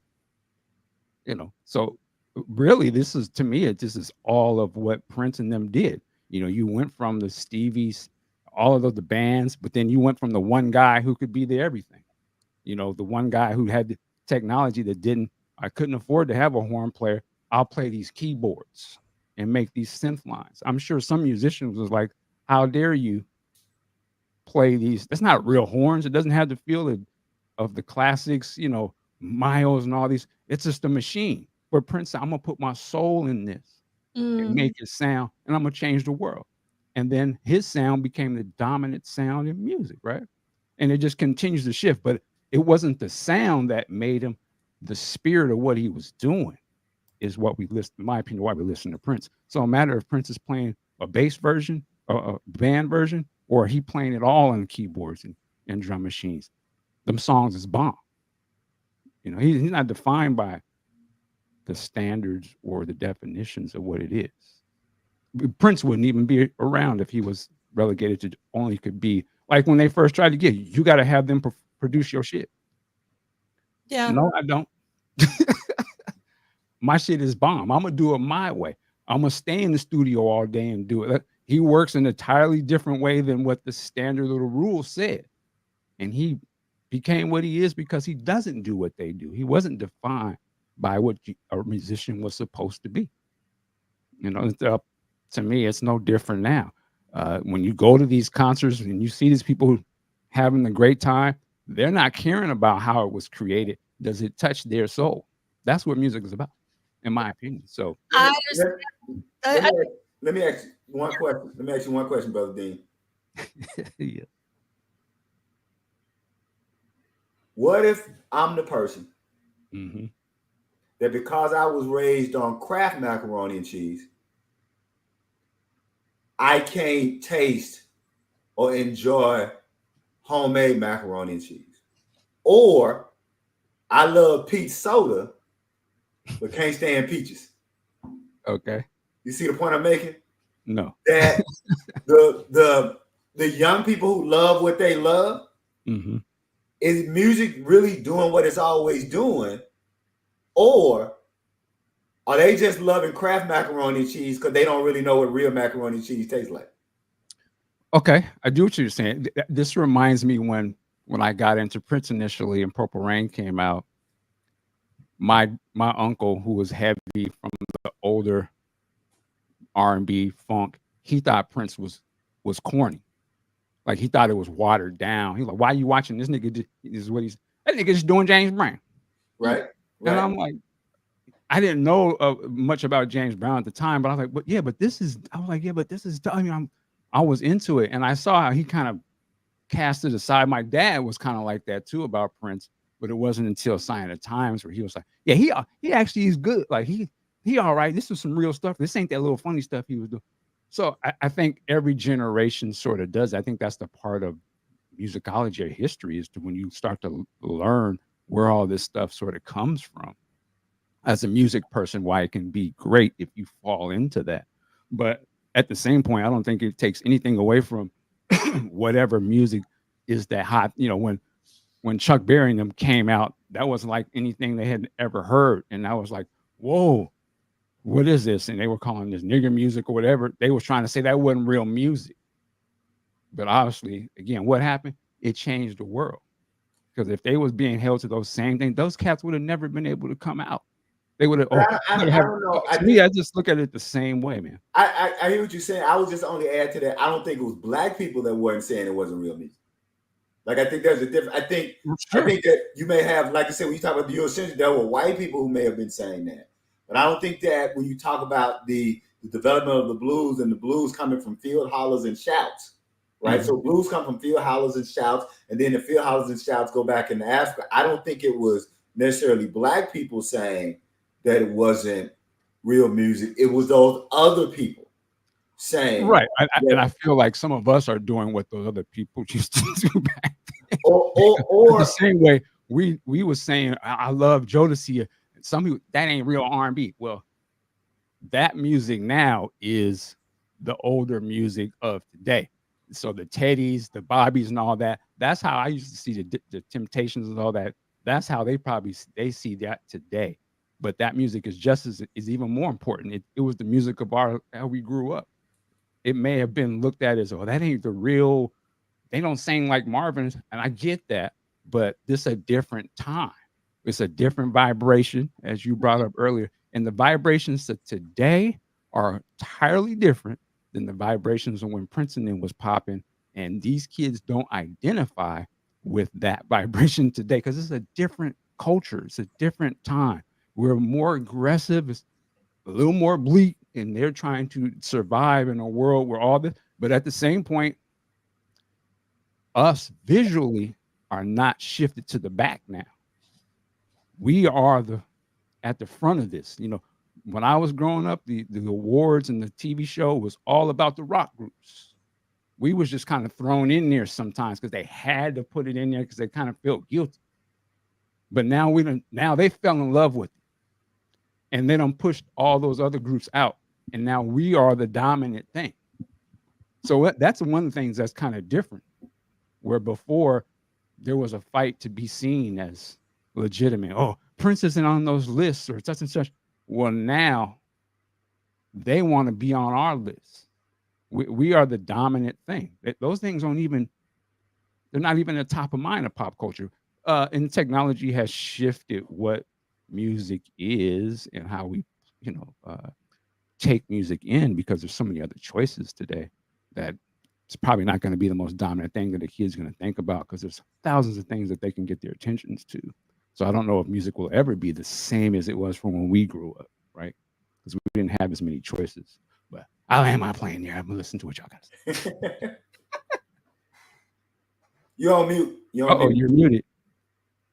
So we're going to go over. So Michael, I know if you need to leave, or Celia, if you need to leave, it's totally okay, because I really do want you guys to answer this question if you do have to leave before you do leave, because this is something I've been thinking about a lot that Chris Bournet has in the chat here. Will young people start not to be able to tell the difference between AI generated content and something created by a human being? I say no. Mm-hmm.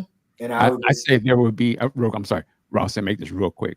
I think the young people, and I actually think the older people, are going to be talking to AI, and the AI going to be their best friend and confidant. And it's going to respond back to you with inflection and emotion so fast that people are going to be carrying their phones. They're going to be like, they're going to give it a name too. Hey, Jessica. Oh, hey, what's going on, Michael? Man, I got to go to work today. Oh, I know. Yeah, I know it's such and such day. You're not feeling good. Did you ever hear back from Johnny yesterday? It's gonna know all the people I talked to, and know. So they will have accepted it as just a regular part of existence. And the music, if they can get the conversation between you and the phone, you're speaking to it like it's a real person, then I think the music will be just as, you wouldn't be able to tell the difference unless you saw the person performing. But I think the music will be curated to each person's particular style that they like. And it's almost going to be made for you. Like, they're going to know that I like D'Angelo or Prince or something. And it's going to come up with some shit that sounds like the perfect blend of all of that stuff. And I won't be able to tell the difference that it wasn't made by a real person. Now, is that a good thing or not? But that's where I think it's going. That's my answer to the question. I will answer the question this way. The Atlantic just published an article that said that 80% of current college students are unable to read more than 10 pages at a time. That's actually probably too many. Right. And that, of course, we know the reason why 80% of college students are not able to read more than 10 pages at a time.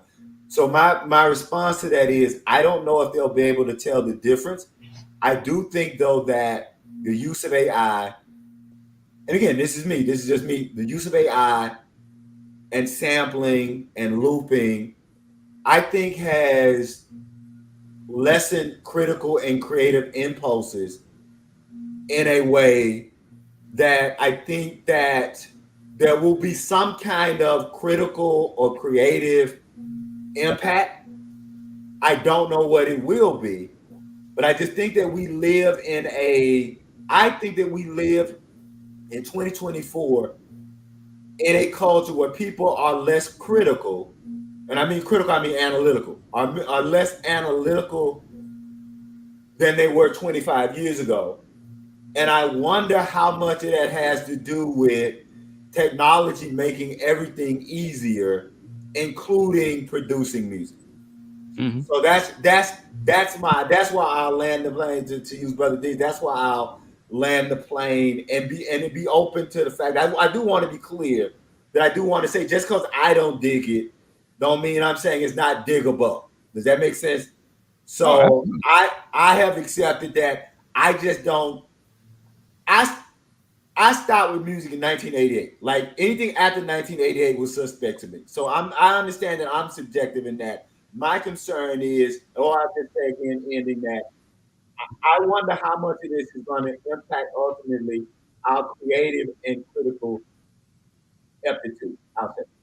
Did your microphone change? Yeah. It's because it sounded. Me? Yeah. Okay. Now it sounded good. I could just add real quick. I think, and I agree with everything you said, Seeley. I wonder if we come from a time where the choices were so limited, and there's so much stuff now. It may be a little the idea of thinking that it's okay not to know everything that's out. You know what I mean? Like there's just too many genres, there's too many niches that was not available at the time, and so it's okay that we're not into it. You never thought that you would just kind of, I don't know everything in music that's popping right now, but it'd be impossible to, because there is so much. And I think we come from a time when the industry so targeted these particular groups they could push on us, but now it's blown open and there really isn't that corporate machine industry that's saying, no, this is the artist you need to pay attention to, focus on. Now it's just like, oh, there's an artist that's hitting, he's from France and he's popular over in New York, or there's just so much. And I think for us, some of us older, we haven't been in a world that had that, everything was neatly sort of, and now it's just blown out of the water. So it's sort of, how do you reconcile that it's too much? There's way too much, there's way too many movies that you could possibly see, there's way too many TV shows, and this is a culture where people can binge stuff, where you just get a whole catalog up front and just run through it. That we didn't have that.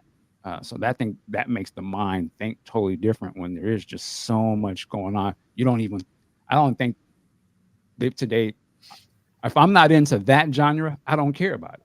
Right. Because it's just, I can't. I want to spend time on my phone, or right. I'm going to watch a show. So the last thing I'm going to do is sit there and watch one artist do one thing over and over again when there's 2,000 new ones standing right there waiting for me, and they're pushing it to me because they know exactly what I like. We never were curated like that specifically, So anyway. No, I think, and I'll make this my last point. I think what you say is perfect. And I think it goes back to, so I'm 50, actually I got to remember I'm 55, so it's been 25 years ago. So when I was 30, there was a big academic debate, and Prof. Duff, you may remember this debate. The debate was, Brother Dean, should we stop using the term general or common knowledge because people can Google and look up things on the internet? So there was this big debate 25 years ago that kind of what you were saying, that do we need to even test for general knowledge if you can just Google it, right? If you can, but coming to 80% of college students can't read over 10 pages. What we forgot was if you limit or say it's okay. So for instance, everybody in the chat, we had to know what H2O was. Everybody in the chat had to know what the average human body temperature, right? Things that we all consider common bodies of knowledge, right? The fact that we limited and said, okay, no one needs to know these common bodies of knowledges. The problem is that we were getting these common bodies of knowledges from reading and discourse. And so when we said no one needs common body of knowledge because we can look it up, what we did not realize is that we were going to have an inverse effect on critical thinking, because the way you got common bodies of knowledge was through reading and discourse. So since you're not obtaining common bodies of knowledge through reading and discourse, like the discussion we're having, because the discussion we're having here, regardless on what side of the discussion you're on, we're being intellectually stimulated. So at the end of this discussion, when we all log off, our brains will have been worked in a way that it could not have been worked if we simply looked this up and said, oh, I'm going to get the points Brother Dean made, or I'm going to get the points Brother Seeley made. So I think that, coming to your point about, you're right, there's so much out there. And then the negative to so much being out there is you had, and it was like people with PhDs and all this was saying, we don't need common knowledge. And now 25 years later, people are struggling to think because they don't read and discourse in the way that we're reading and discourse in the day. I'll shut up. I'm sorry. Yes. And yeah, I was watching The Matrix the other day, just to make this point. Imagine the world, it doesn't touch on this in the movie, but I think this is kind of where we're going. When Neo first wakes up and they take him, they pull him out of the tubes and all that stuff, and then they start his training. You remember the training was like, he can just download anything he wants to know in seconds. So imagine what kind of world you live in where you never had to go to school. If you want to learn how to do something, right? You know what I'm saying? And I think that's where things are kind of in a very early sense. Like, I don't need to know how to translate. I don't need to know how to learn a language. You can stand right there and talk to me, and this is going to translate it to me in real time in seconds. Why I need to learn a language? Yep. So I think that's kind of why I need to learn how to do that. I can learn it in a second, but like you said, it takes away that discipline part. Yep. And what does that do to us in society? What does that do in culture? And if you take away the discipline, and you can just instantly know how to play the piano, right? What if they can implant you playing like Prince? Right. We can all play like Prince. Now what? It's not a big deal, right? Or we can all do something. I think that's kind of where we're at now. For some people, you say you think it's easy to make these songs, though it isn't. But the tools are readily available now than they were before. You still need to know how to do it. You still got to know some song theory. But it's certainly a lot easier to turn on the machine and play, hit something. You're gonna sound like some bullshit, but it's certainly easy to do. And so I think, what happens when you can easily just learn everything? And I know we're going so long. I'm sorry, Kim. I'm gonna set up Kim. I ain't gonna say nothing else, Kim. I'm sorry, Kim. Yeah, I'm fine. I'm sorry, Kim. So actually, I have to say something, and then we're gonna get with our salon part. But I think this is a really important discussion that we're having because things are really changing technology-wise with the advent of generative AI. It's actually been head whipping, and there are going to be a lot of repercussions. And I'm really trying to work through some of these things in my head. But I do want to bring it back a little bit to music. So I had dinner with Zahir and Anil, and we're going to talk about this later on Thursday night. And Zahir said something to me that I wanted to clutch my pearls, and I was like, oh my God, I never thought about that. He told me that his students don't really listen to an entire song. They only listen to maybe a minute or two. Yep. I was like, what? Yep. Yep. Before you go on with your point, let me just interject. You know, when I do the thing where students I have this list of Prince songs, and the students have to choose and then write about them. Every student said, they all asked the same question. Mr. McInnis, why his introduction so long? Every one of them. It was like, when does he start singing? So anyway, that's it. So yes, if you ain't cussing or naked, they don't want to hear it. You got to be cussing or naked in the first 30 seconds. No. If you ain't cussing or naked in the first 30 seconds, all right, go ahead, make your point. There you go. Okay, so I think you both know I'm going to be teaching a Prince course at NYU in the spring. And when I heard Zahir say this, I was like, oh my God, because I was going to assign them songs to listen to outside of class.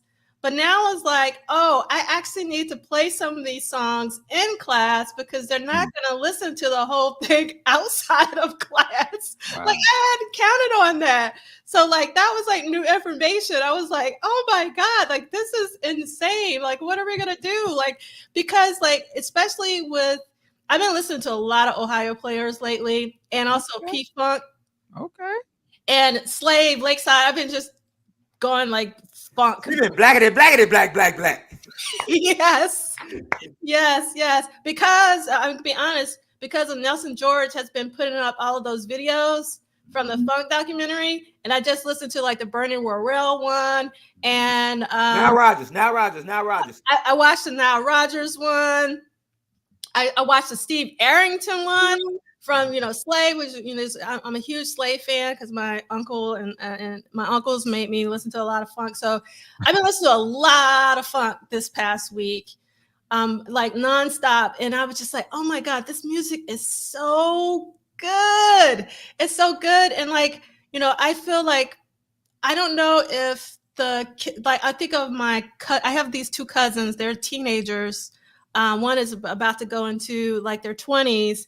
And I don't know if they'll ever experience music the way that I experience music. And it sort of bothers me and thinking about, AI generated music, because it really, I had dinner with Jimmy Jam and with, Anil and Zaire and Andrea Swinson on Thursday. And one of the things that Jimmy Jam said in his talk that I almost burst out in tears was that music was a divine art. Mm-hmm. And it was just like, oh my God, do people not understand this anymore? That music is a divine art. It comes from spirit. It's like a spiritual experience. And I don't know if like AI generated music will be able, maybe it will, I don't know. But like, I personally don't think it would do it for me, but maybe I won't be able to tell the difference. But I just know when I'm listening to like Mark Adams, who was the bass player from Slave, he can play like no one plays like Mark Adams. And I can feel it. like here in my heart.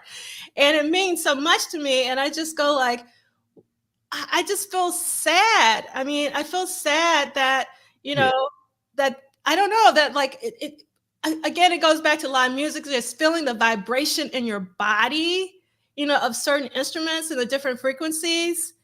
And they have that today, though. It's just different. That's all. They do have that today, And I'll tell you what's interesting. And sitting here, Brother Dean, if you haven't seen the 3-part Nile Rodgers interview that Nelson George has done, I haven't seen it. Here's what's interesting. Technically, Nile Rodgers agrees with you and not me.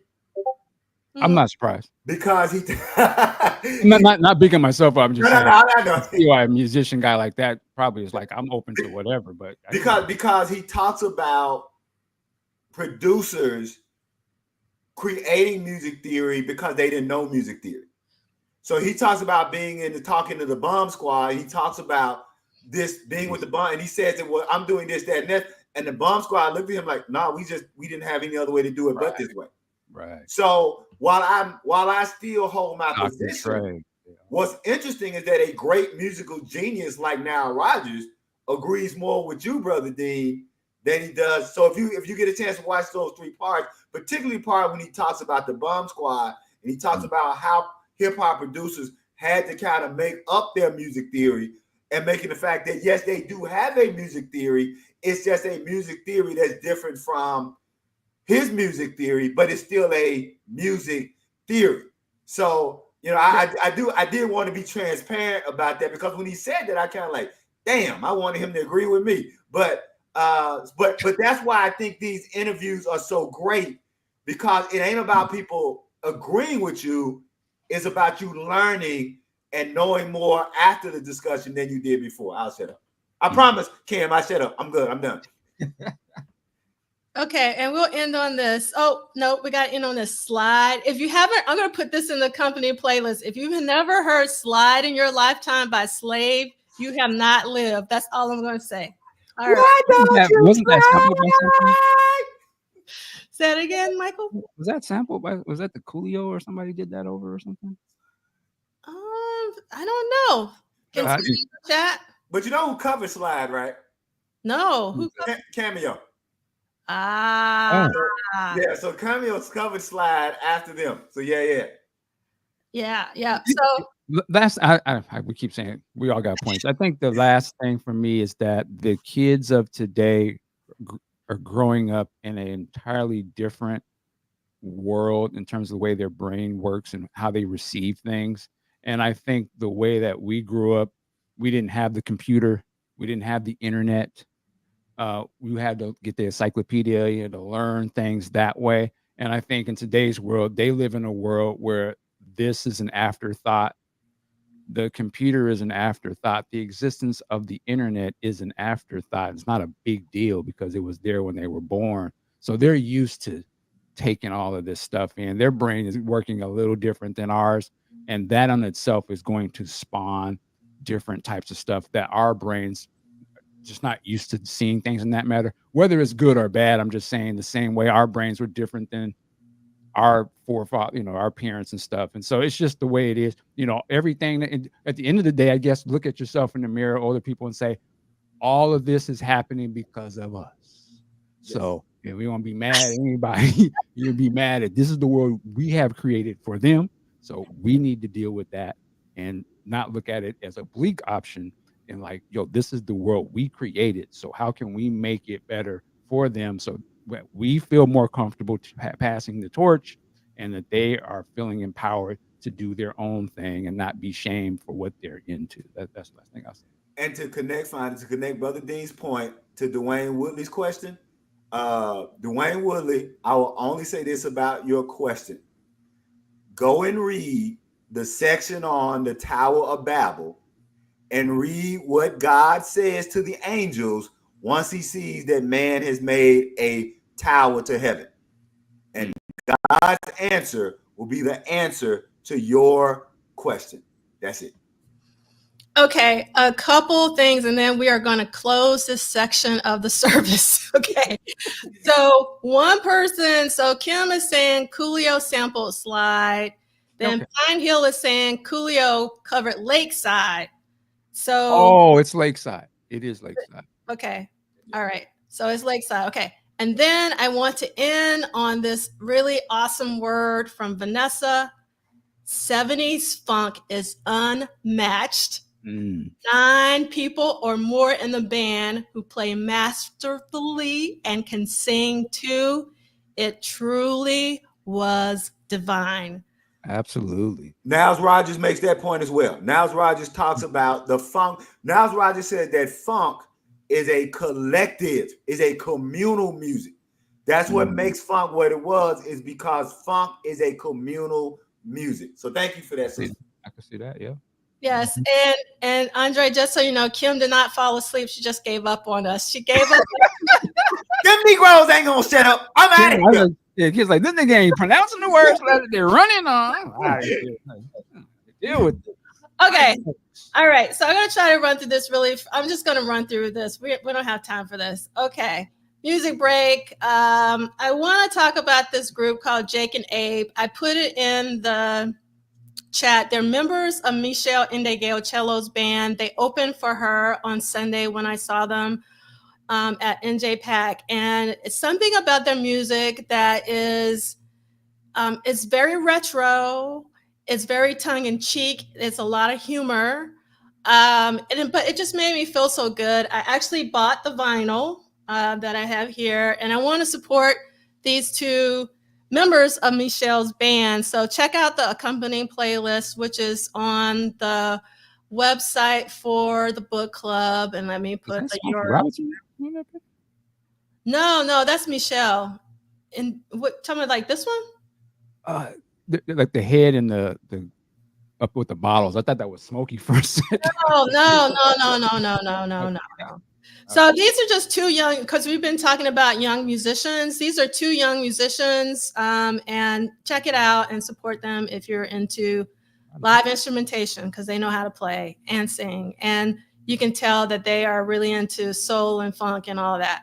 Okay.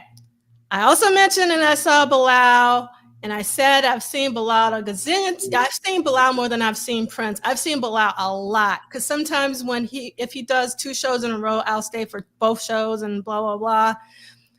The show I saw Thursday at the Music Hall of Williamsburg was one of the finest Bilal shows I've ever seen in my life, and that is saying something. In the accompanying playlist, I have some video from the Groovement 71 channel on YouTube. I'm gonna say shout out to Groovement 71. I get the notifications from Groovement 71. Shout out. Yes. And you gotta watch it, especially if you love the song Something to Hold On To by Bilal. He freaks that. I mean, it's like, I was like, what? And he was singing, like with Bilal, sometimes he croons, sometimes he just he gets into his experimental phase and you don't really know what kind of Bilal you're going to get. But dude, I think is happy because his new album is incredible. And he just really brought the energy. And I don't know, it might also because of the venue, because I've been seeing him recently in more, upscale venues like City Winery and the Blue Note. But we were in some club out in Williamsburg, Brooklyn, and he just brought it. It was just, you have to see the video. I really wish that you guys I could have put all of you in that room. It wasn't sold out, but it was a lot of people there. Madison McFerrin opened for him, and she was also amazing. Extraordinary night, even though I was dead tired. But so support Bilal if he comes to your city. Next up, he's going to be tomorrow, actually. He's going to be in the ATL at the City Winery. I would love for some of you guys to go to let me know, is it City Winery? Like he becomes more respectable and reserved, or he's just like in the zone right now. So he was on fire on Thursday, and I'm so happy that he's happy. All right. And wasn't his first album, it starts off with some Dr. Dre beats? Oh yeah. Yep. Pushing the buttons. Yeah, but he had the That was real music, wasn't it? Well, yeah, I'm not disagreeing with you that it's not real music. I mean, I think that Jay Dilla is like a masterful musician, even though like. There you go. Yeah, I'm with you, Michael Dean. I'm just saying that we'll keep it here. Instruments just brings a different vibration and frequency. I listen to drum and bass, Michael Dean. I listen to a lot of electronic music. So yeah, okay. All right. And let me go back to so I gotta give another shout out. I know we've already talked about this, but Bilal has a new album out called Adjust Brightness. I put it in the accompanying playlist. Please support Bilal. Please stream some of these songs because he only has like 100 views. Bilal deserves more than 100 views. Also, right now, I can't even get this album on vinyl or CD. It's only streaming, and I don't know what to do. This is does not compute. And to be honest, I can't get the Corey Henry album that I absolutely love called Operation Funk. It's only available on streaming. Wow, what is that? I haven't seen that in a long. Hilarious. Download it and put it on these. Download it and put it on. What are those, sir? Matter of fact, you know what? I'm wrong. These are DVDs. I was supposed to say, you need the CDs. And you the brother still. I respect. Oh my God. Okay. I'm going to try to keep this quick, but Bilal, just like Andrea Swinson this year has released 2 books, Bilal released 2 albums this year, and this is on vinyl called Live at the Glass House, where he performs a lot of his amazing music. Questlove is on the drums. You have Robert Glasper on keys, and you have Common also guesting. And this is actually, it opens up. So I appreciate the craft that went into this vinyl for an old head like me and a music head like me. So I'm hoping that we'll get this new album in some form. Otherwise, I'm going to have to do what Liegh has just instructed me to do, is get the download happening. Also, we've been talking about Robtober, but I almost broke out in tears because I found out the night before last, Corey Henry and Layla Hathaway joined Robert Glasper on stage. And you guys know I have been talking about Layla and Corey Henry for months now. So I was like, darn it, I never picked the right shows. So if you saw that, you are super, super lucky. And Andre is coming to BAM. Michael said he just performed in Seattle, and he'll be coming to BAM, and we'll have support from Michelle Indigocello. And then he's also going to be at the Fox Theater on November 14th in Atlanta. And for those of you who like What's the Prince Connection, Prince's last performance was at the Fox Theater. Then there's going to be a tribute to funk. I'm getting ready for November 14th with Bilal, Nona Hendrix, Christian McBride, Savion Glover, Vernon Reid, and the one and only, there will never, ever be another, George Clinton. And then Corey Henry is also doing his residency, not as long as Robtoberfest, but pretty long from the 3rd to 8th. Okay, this is where we really want to get into really quickly. And I just want to show that I finally Pull it out. It arrived. Look how big this thing is compared to my head. It's massive. And I love this photo by Steve Park. And it has almost all of the major photographers, but it's missing 2 very major ones. One being Jeff Katz, who's my favorite Prince photographer. And also Randy St. Nicholas isn't in this book. And then there's another photographer that I'm escaping on his name right now that did a lot of the Love Sexy, like the polka dots and stuff isn't in there. But what I love about this book is that the paperweight is very thick. It's not thin. And so it has some of the shots that are in like Afshin's book, but in a very large format because, you know, Afshin's book is smaller and also the paper quality is thin. So if you want like a better quality paper and images. So what I love about this book is that there are some new images in here, but the majority of the images are images that you've seen, but it's nice to have them all in one place and at such a high quality. And again, the size of this book is amazing. Like this is a real photo book. Which, after you've seen that, what years does it span?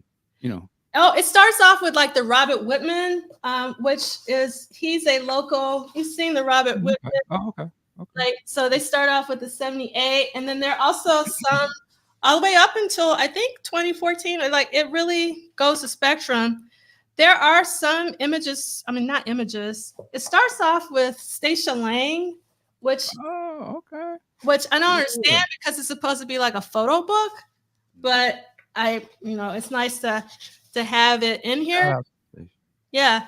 But then also at the end, they also have these illustrations. I love this photo here of him like running. Wow, what was the old girl's name again? Right there. I know y'all in the I asked my husband that, and I totally forgot because she was an artiste. yeah, she's married to Lorenz Tate. That's his wife. Really? Yeah. And I love this photo. Rodney know who she is. She was at the pancake thing one year. That's how I met her. Rodney, are you still there? So they have these illustrations in the back, but again, I just thought this was like a photo book. So I appreciate the Stacia images, but definitely something you should look at, and it's very heavy. What's that going for? It was like 50 something. I can't remember the exact. It's not bad actually for the size and the quality, and it's a lot of photos. So highly recommend that you guys check that out. And there's another book. Remember we talked about this photographer last week a lot. I didn't even know this. They're also releasing a book. So all those photos we looked at last week, you can actually get them in a book. So if you're interested in this book, they're all from that particular show. What is this? Interesting. No, not all of them. There are also some from there's photos I know of Vanity 6 and Apollonia 6. So all those photos that we looked at, not all of them, but some of them are in this as well. But there's a lot of Purple Rain live performance photos in this if you want to get it. So wow, fascinating. Just the Prince picture, but like that's the thing. There's been many of Prince, and they're great. Like that's dope to me. yeah, I particularly love this. And this photographer actually also has pictures in that Prince icon book that I just showed you. They're just the Purple Rain tour photos, but actually one of the criticisms of the book that I have, because I do critique things, is that there are a lot of Purple Rain photos in the book. Like I feel like too many, even though there's a spectrum, which I appreciate, of Prince throughout his entire career. I just think that there could have been a little bit more editing, because we talked about editing at the beginning of this episode and how editing is actually important. Celie understands. Okay. So you can see the dinner that I had in the bottom right with Neil, Zaire, and Andrea Swinson, and Jimmy Jam, and Joe Holt, who is sitting next to me. He's the founder of Bandcamp. Joe, that's my man. Yeah, Joe. Yep. And so Joe was here, and Andrea and Jimmy Jam, to talk about Andrea's new book. And again, just like Bilal put out 2 albums this year, Andrea has put out 2 books. This is the second book that she's put out this year, which is Deeper Blues, The Life Songs and Salvation of Cornbread Harris, which is Jimmy Jam's father, for those of you who may not know.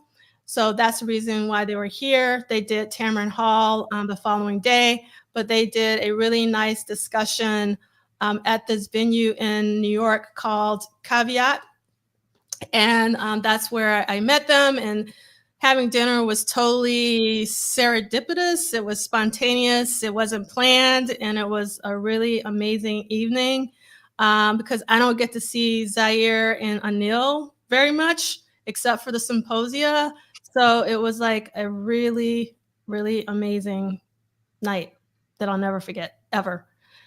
And in addition to the book, there's also a new album by Cornbread that is released. So you can get this from Bandcamp, and I love this cover. Isn't it beautiful? Wow. Mm-hmm. And it's called the Cornbread Harris Anthology. So you're able to get this on Bandcamp, or you can download the MP3s. You can also get order the album and the book through Bandcamp if you want. So just really beautiful. And once I have an opportunity to read the book, I want to bring Andrea back on. Andrea was with us earlier this year for the Purple Rain 40 book, which I have, but I can't seem to put my hands on it right now. And I want to have her return to talk about Deeper Blues. And I hope that if you haven't, that you'll contribute to Jeremiah's Dr. Funkenberry's GoFundMe. He still needs assistance because it's going to be a long journey. So definitely contribute. And again, if you go to the slide deck, which is at the bottom of the book club webpage, you can click on things and it'll take you places. I'm extremely excited about this upcoming conversation with Michael B. that Funkatopia is doing, where Michael B. is going to look back at 32 years of the Love Symbol album, track by track. Wow. Yeah, that's going to be incredible. As you know, we had a symposium about the Love Symbol album, and it's very near and dear to me. So I really can't wait to hear about this album from Michael B. Shout out to Funkatopia, Chris. What up? Yep. Shout out to Funkatopia. They're really bringing it. And then they also did, and I haven't had an opportunity to listen to this yet, a tribute to Kat. So that is in the playlist because that's already been done. I'm on that. Are you? Awesome. How was the conversation? You know, I was only at the very beginning and I had to leave, but I'm sure that it was fantastic. Yeah. And then, as we mentioned earlier, Sheila E. has their own tiny disc. This is also in the playlist, but I wanted to ask someone. So this accompanying Polaroid has been circulating. And if you look at it, her signature is backwards, which is the way she used to sign her. And remember, we talked about how she went back to signing her name forwards. So I'm wondering, like, is she really signing her name backwards again? Because if that's true, I would be so happy. Because I was like, why are you writing your name forward? So if someone can verify, have you seen any more Sheila autographs? And has she gone back to writing her name backwards? That would just make the little girl in me just like jump for joy. Okay. And definitely check out The Tiny Desk with Sheila E. We want to support with our views. That band is fantastic. I watched that last night. And the crazy thing, she doesn't do any Prince songs, like, and they killed it. Like, yeah. Did they do Glamorous Life? They didn't do any Prince song. There's one part at the beginning, they're doing like a jam, and they do a little recognizable riff.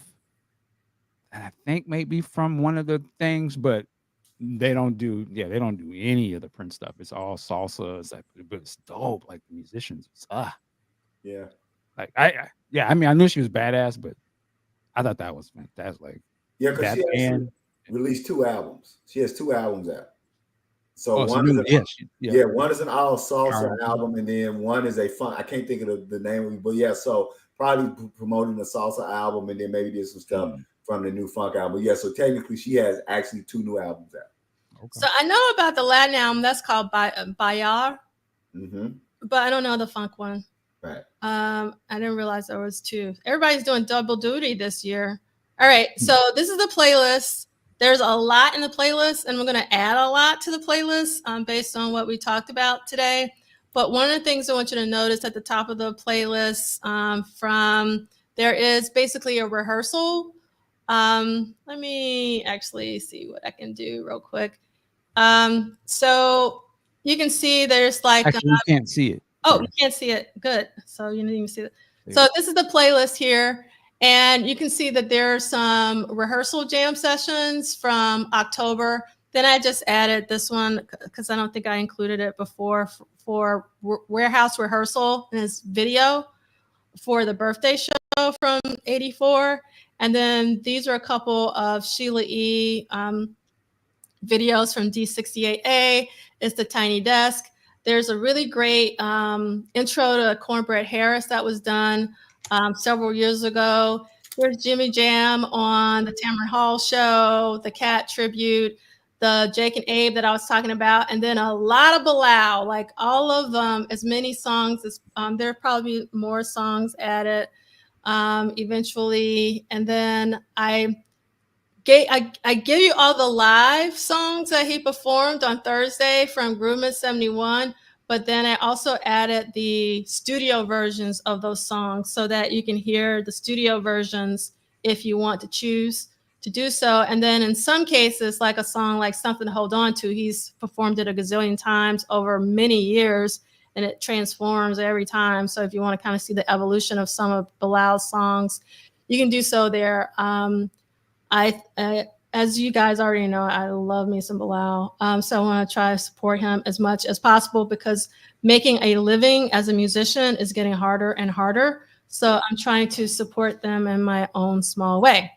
And so next week, we'll be at week 42 of 1984, and we will be reading pages 436 to 439.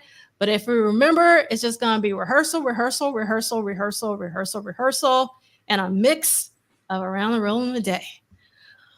All right. Thank you so much, Drea Dances, for your compliment and feedback, because I want to know if people are actually using them, because it takes a minute to put those together. And I'm hoping that Michael Ding will take us out. Yes. What a lively discussion today. Thank you, Celie. Thank you, and D'Angela. Thank you, people in the chat. Thank y'all for bearing with us as we sort of went down different pathways today. But hopefully it was, enlightening and engaging. I had a great time. I love when we can kind of chop it up back and forth with each other and hear different ideas. This is just a great thing. Listen, we'll see you next time. Work it like a job. Peace.